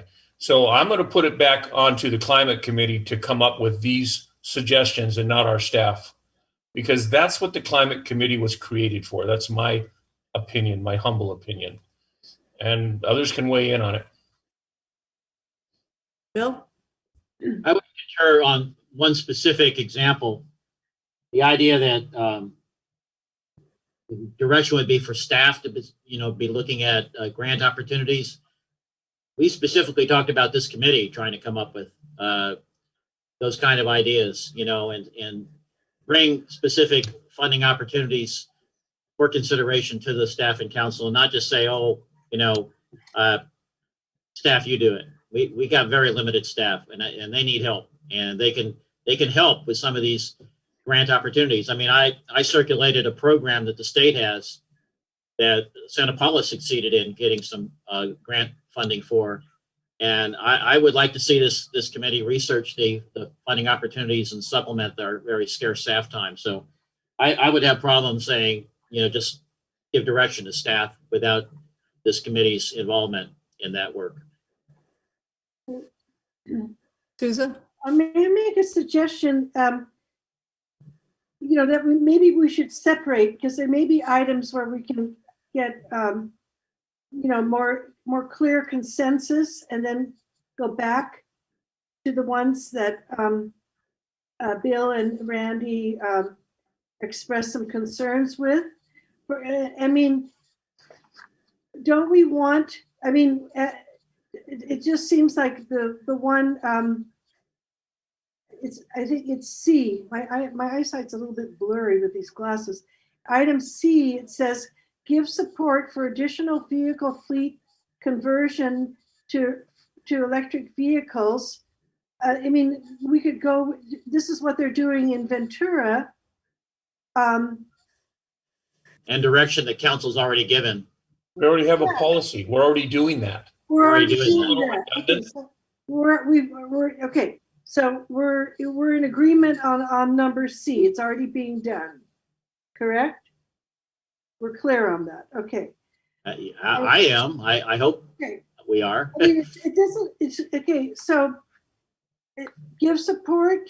Can we just go over these and then discuss them individually? Give support to the goal of making city buildings and vehicle fleet carbon neutral by 2025. Okay, so that's a goal, and staff is the one. Staff is going to be aware when things need to be replaced. Okay, they'll know. I don't see this as extra work for staff when space heaters or water heaters and other items that are now functioning on gas. Wouldn't the city staff in the normal course of events be faced with replacing these items? And can't we have a policy that those items be electric? Well, carbon neutral. Carbon neutral, what? Yeah. I don't have a problem with aspiring to carbon neutrality for our buildings and vehicle fleet. Absolutely not. Our whole community should strive for that. But the city building items. When we say a goal of 2025, that's 3 funding cycles from now. But it's not binding. It's a goal. I know. I think it's good to have the goal. Oh, so more importantly, isn't the state's 2040? Yeah, that's AB 32 goals are generally The 2034. reason that they set it out there to 2040 is because it's not attainable in 3 years or 4 years or 5 years. We're talking about. We're mainly talking about. We're talking about city-owned buildings. I have no problems with it making it a goal. I have a problem putting a date on it. I have a bigger problem with the fact that this group is not doing their work. If I just needed some think tank 5 messages, that I could talk to any 5 people in the city. I'd come up with 5 of these. That's the problem I'm struggling with here. But my Does this question. group not understand what their responsibilities are? But my counterpoint is that in the court, the staff is going to be the ones that will know when things need to be replaced. What's the extra work involved with that? Is the issue here is E? The Well, I'm on A. No, I know, but I'm just asking Randy and. Like I said, I'm just, and I'm surprised I'm the only one speaking up to it. I'm really disappointed in this group. I really am. I don't feel they recognize what their responsibilities are. Maybe we need to have another discussion with them. But I just find this, again, a complete waste of time. Did we ask them to bring this to us? Didn't we direct them as a council to do a specific task? And instead we get these two things? I don't remember asking for these. So I'm sorry. That's where I'm at. I'm just confused, and I'm resenting the fact that I'm spending time on something that we didn't ask for when we gave them a specific task. Phil, are you still there? Do you have any response? Sure. Can you hear me? Yes. Hello? Yeah. Yes. I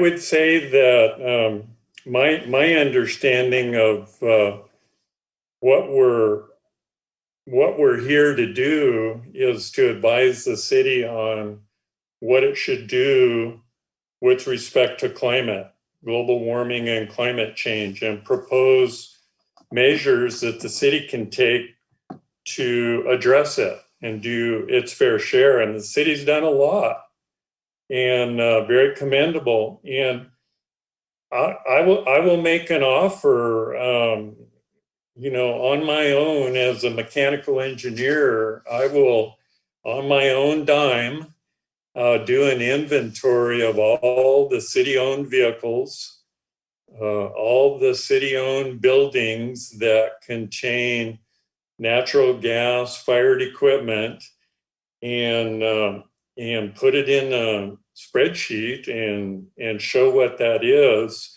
so that everybody can see where the targets are for reducing greenhouse gas emissions. Would that make you feel better, Randy? Well, see, Phil, this is the problem. First of all, one, I appreciate you offering that, but Thank you're you. a group of 5. Why are you singling yourself out to save the other 4? He's a mechanical This is, engineer. Susan, I have. Because they're not. I'm not.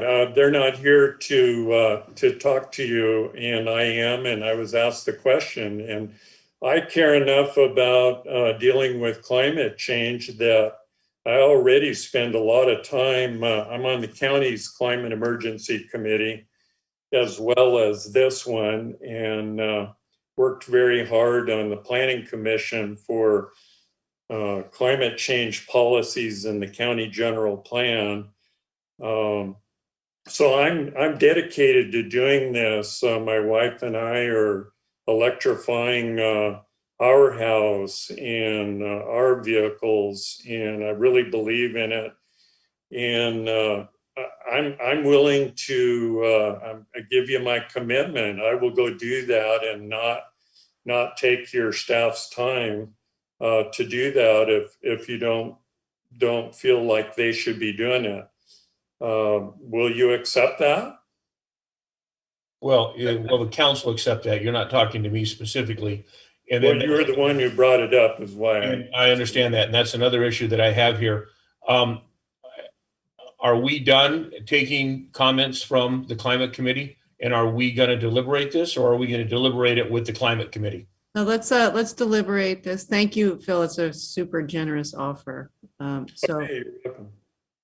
let's discuss this. Can I just respond quickly to the challenge for me? Really, it's not necessarily the inventorying everything, because we should have that, and staff should be able to do that.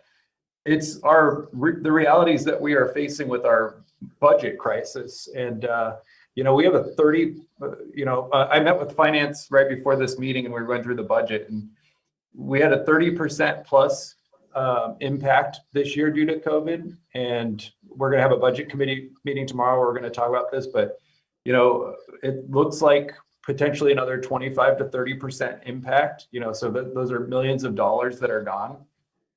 And we did, city council has given direction to start doing this as much as possible, but just as a simple example, a Ford F-150 truck is $35,000. An electric Ford F-150 is $80,000 when they become available. They're not available yet, but $80,000 next year. And so our reality right now is like really paring down, we don't have extra money right now. And so the challenge of putting a goal of 2025 to replace all of these things, I wish we were in that situation, but it's very unlikely we're going to be able to do that or to be in that situation.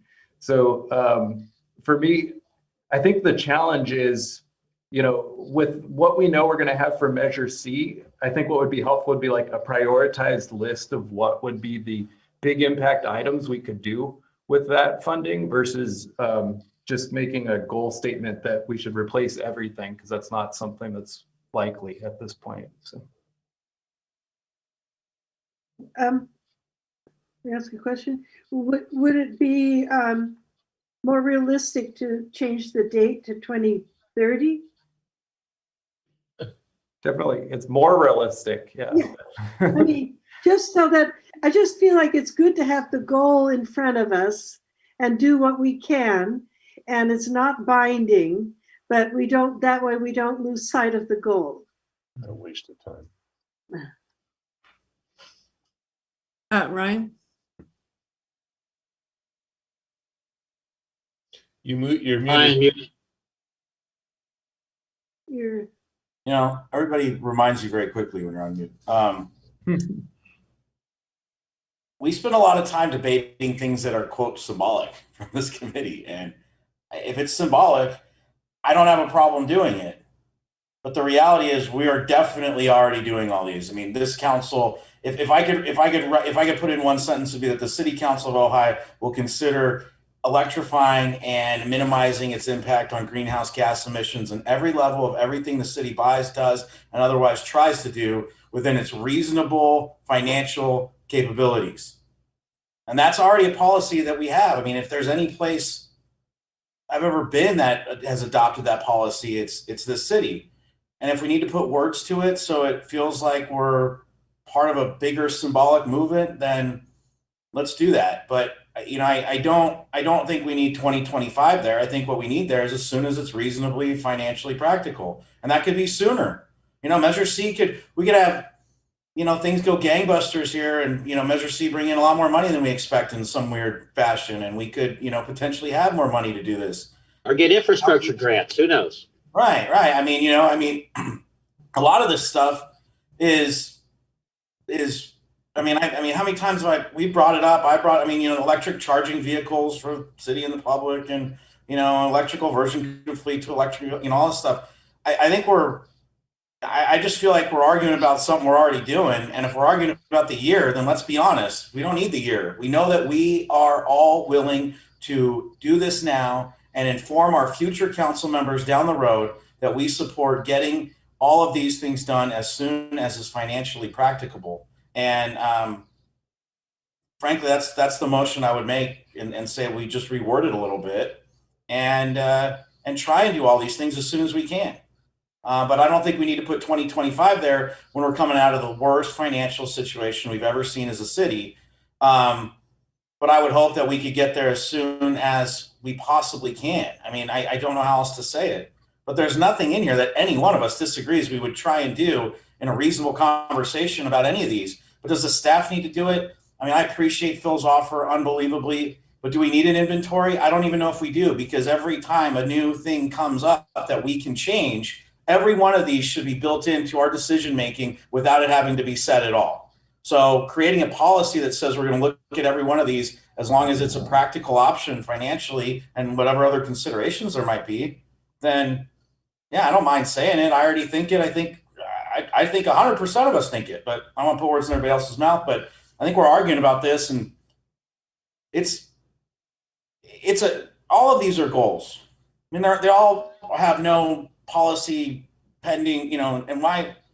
I mean, we have so much more important stuff to think about than all the stuff we're already doing and arguing about things we're already doing. So, Good point. So did you just make a motion? I'm happy to make a motion that says we adopt all of these, and rather than 2025, we adopt all of these, with the idea being that we will complete them as soon as economically and otherwise practical. Second. Nice. Okay. All right. Shall we have a vote, please, Gail? Councilmember Blatz, Yes. Mayor Sticks, Yes. Mayor Pro Tem Wyrick, Yes. Councilmember Francina, Yes.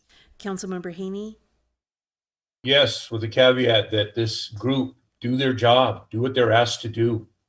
Stop wasting our time with things like this. I do have a question. Are we done voting? Yes. And thank you, Phil, for coming. Appreciate it. And No, you're very welcome. Thank you. I think your motions are important. Can you hang on a moment, Phil? I have a question of James. James, so are you saying that there's no value in the offer that Phil made to do the inventory? I don't think so. Yeah. Okay, if that changes, you could just let him know.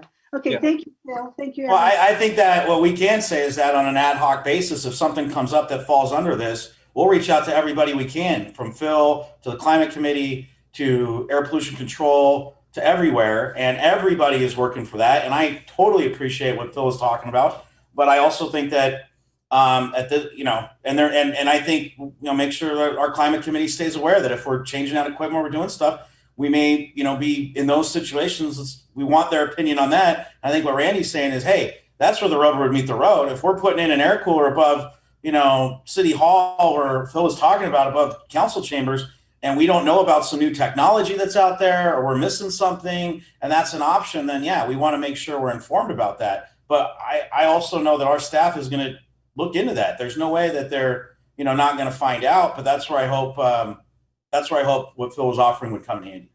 And I would urge Phil to get in touch with Greg Grant through Mr. Vega's coordination on the museum replacement. And I would urge that we don't spend 35 minutes talking about something we don't need to talk about. that's why we're Thanks. moving right along to, should we, James, it's 10:07. What do y'all think? Go for it, the goal setting and priority projects, or everybody okay to keep? One idea, if we could get into it, or the other idea is we have kind of a draft proposed project list. If everybody just wants to, I could reach out to everybody between now and the next meeting and get some feedback, and then bring back a revised version at that meeting. In light of the hour, I would suggest a structured feedback like that. I'm not sure how productive we're going to be at this late hour. Okay, Yeah. I agree with that. Right, thank you for doing that, James. For sure.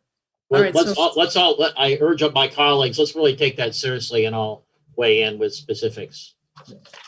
Thank you. Okay, council member reports. Anybody have anything to report?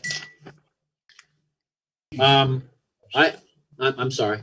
Yeah, go ahead, Bill. I have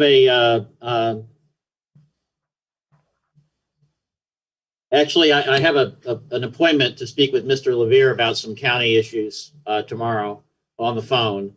One of them being this sort of ongoing and developing situation with solid waste management in the county that has implications for the entire county in terms of the struggle over where tons go and how they're handled and how they're picked up and so on and so forth, while still being in compliance with especially the diversion mandates that are getting very, very close for things like diversion of organic food waste and get it out of landfills and into digester there's just a whole lot of problems with that. And in terms of the right hand not knowing what the left hand's doing in the county, frankly, some problems with cities that are kind of have their head in the sand about these compliance mandates, very different from the city of Ojai. So there's going to be more to report on that with the Ventura Regional Sanitation District, but there's a real struggle going on right now in terms of prioritizing a sustainable model for solid waste handling in the county. So I just want to point that out, that all that we've been talking about is operating now on many different levels. And all of us on this council, I think, increasingly find ourselves in the county participations that we have in our representations, where we're raising the sustainability vision, more effectively than any other group. And I'm really proud of all of us for doing that. I do think that, I was given by I was given an example of the foam versus plastic balls for pickleball. I'm going to bring them to city manager, and I was asked to say that I'm going to bring that for consideration. The ongoing pickleball matter. It's worthwhile talking about. I don't know, James, have you seen the regulation softball compared to the hard plastic ball? Yeah, we tested those out a while ago. Yeah. I'll bring it to you. I was just given the material. Okay. I have requested, and I appreciate the city manager passing on the request, that the county tell us how much revenue they're getting at the Boardman entry for Sewell Park. And the reason for that is that when we have that number, then we can look at, as our liquidity improves, the possibility of what it would take to basically indemnify the county, to maybe ask them to allow us to use the Sewell Park Boardman entry for our recreation programs that are, we're really constrained with in terms of facilities. People have been wanting to talk about dog park, more pickleball, and I just be very interested to see what that revenue number is in terms of what opportunities that might allow. So, and the other thing is, I've also expressed to Mr. Vega, I am also concerned about the planters and the armadillos, and I think we really need to take a hard look at it. You are right. Thank What? you, Bill. Yeah, we are. Currently, we have, I think Public Works was actually out today removing a couple of planters and looking at the armadillos. So we are looking at those right now. You're breaking my heart. Any other council member reports? I don't know if those are reports, but thank you, Bill. I participated in the Ventura County Museum of Art. It was a panel discussion a couple of weeks ago, women taking the lead, and it was really, really inspiring. So many newly elected women, council members and mayors, and it's just a really wonderful event to hear from all these incredible people. So, and next meeting, I invited Tiffany Morris to come, our incredible superintendent, to talk about the last year in COVID and all the wonderful work she's done to support our kids. So that's my report. Anybody else? Susan? Well, I guess counts as a report. I do spend quite a bit of time observing what goes on on Maricopa.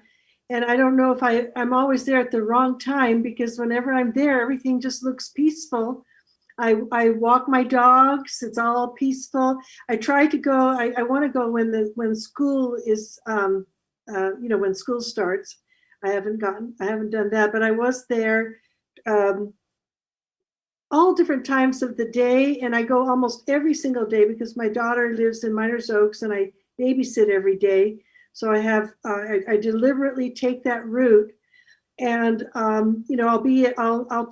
sometimes I'll take El Roblar, sometimes I'm coming down Maricopa, and everything just looks smooth. Okay, so, and there's often families riding their bike. It's just, I've never been, I have not seen what people are reporting. But when James, you said you were going to reach out to James Olson, I would like to know exactly what happened. And I will be out there with other members of the Complete Streets Committee, considering how we can, make that area safer. Just want the public to know that. But I am spending time there as well, just observing everything. Mayor, if I could make one comment about that. Sure, Bill. You know, Susan, how committed I am to the basic principle, but I want to make an analogy. It used to be standard that you put those concrete curb stops in parking stalls, like at, large parking lots.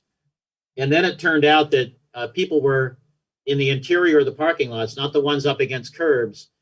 Ryan's going to appreciate this. People started tripping on them. And then people started suing because they tripped on them in the middle of parking lots. I see Matthew and Ryan both smiling. The point is that now you really don't want to have those things in the middle of parking lots because the utility that they give you in terms of wheel stop in the interior of a parking lot doesn't match the risk of having that obstruction for passage. And I think that's why we need to think about the armadillos and the planters that way. I'm in This agreement. is where I'll jump in to note that that's of course not on tonight's agenda. I know. I believe. Let's bring it back. returning. Okay. I just want to say I've never represented anybody who tripped over one of those things in the parking lot. I just want to, for the record, Bill. But I do. I'll send you some. I'll send you some of the cases, Ryan. Okay. Again, I work across the street from a parking lot that has enough holes in it that you don't need any of those bumpers to fall down in. So maybe the city will get that thing fixed at some point. It's time for the city manager's report. no, it's not. Oh, really? We're not having a discussion, you guys. This I'm can. sorry. Oh, I thought we were going to have a serial discussion on ATP, so I was going to throw my 2 cents in. No, sir. It's time for James. Go ahead, James. My mistake, Randy. Susan's mistake. So just 2 quick updates. One was we, on consent today, approved the Emergency Preparedness Day for May 27th. So we will be starting to put information out and news blasts on that and what will all be involved. We'll plan to have presentations from police, fire, and other organizations as well. And so that was one. The other is that the city issued an RFP at the end of last week for the redistricting demographer. And the reason I'm mentioning it is I think this is probably the first time we've mentioned that there's going to have to be potentially new districts drawn in light of the census, new census results. But that's something that we'll be bringing back to council and will be probably discussed multiple times because it's a long process. And there will be several public hearing opportunities as well. But just to draw attention to if anybody's wondering why an RFP went out for that, anybody from the public, that went out and that will be part of this process going through the city council in coming months. Good. James, I have a quick question. I mean, isn't emergency preparedness usually a week because you got all kinds of different things going on at different places rather than just one day? I mean, I don't want to make it too big, but it would seem to me like one day is kind of, I mean, I don't know. It seemed like it's not, but it's Wednesday. And then by the time Wednesday's over, you're not doing anything, right? Like it's a whole, I would think we'd have a week of different things we could do as concerned as we are about it, especially fire at this point. But I just, anyway, I just thought I'd bring it up. Yeah, that's a good point. I think for us, we're planning to do a lot of like video record. We're going to record a lot of presentations and things, so we can always run all those and kind of try to stretch that out. So we'll take that feedback. That's a good point. And emergency preparedness is every day, so we got to do. All right. Any future agenda items? Randy? I just wanted to ask James that ATP is coming back on the 27th. Am I correct? So I was informed today, so I'm trying to kind of figure out the timing of it, but that there is an item coming back from Public Works on some approvals and things. So that could be done on April 27th. And I guess if there's questions on like the armadillos and planters, we can tie those in as well. If What I'd like to do is suggest that we break that conversation into two parts. And that would be a redemonstration activity on 33 and then an actual discussion on what's taking place on the 150. Along with Greg's request for whatever he's going to request for. So maybe it's 3 parts. And that follows up, we gave previous direction on especially the pedestrian crossings, I believe. Yeah, okay. Yeah, we could do that, those 3 parts. Got it. Great. And I saw in your city manager's report, we're going to have we have the Caltrans permit for the brewery now? Yeah, yes. And so we got the Caltrans permit issued for the curb cut, right, and for the Topa Brewery, and the RFP for that, or bids for that are going to be coming to one of the next 2 council meetings. Right. A question. So we're going to bring the earth-friendly pest management policy back in May. Is that right, Mayor Sticks? Yes, and we'll discuss it with James. I'll talk to James about it. Anything else? All right, well, thank you all for a lovely evening and meeting, and have a beautiful night, and we'll adjourn.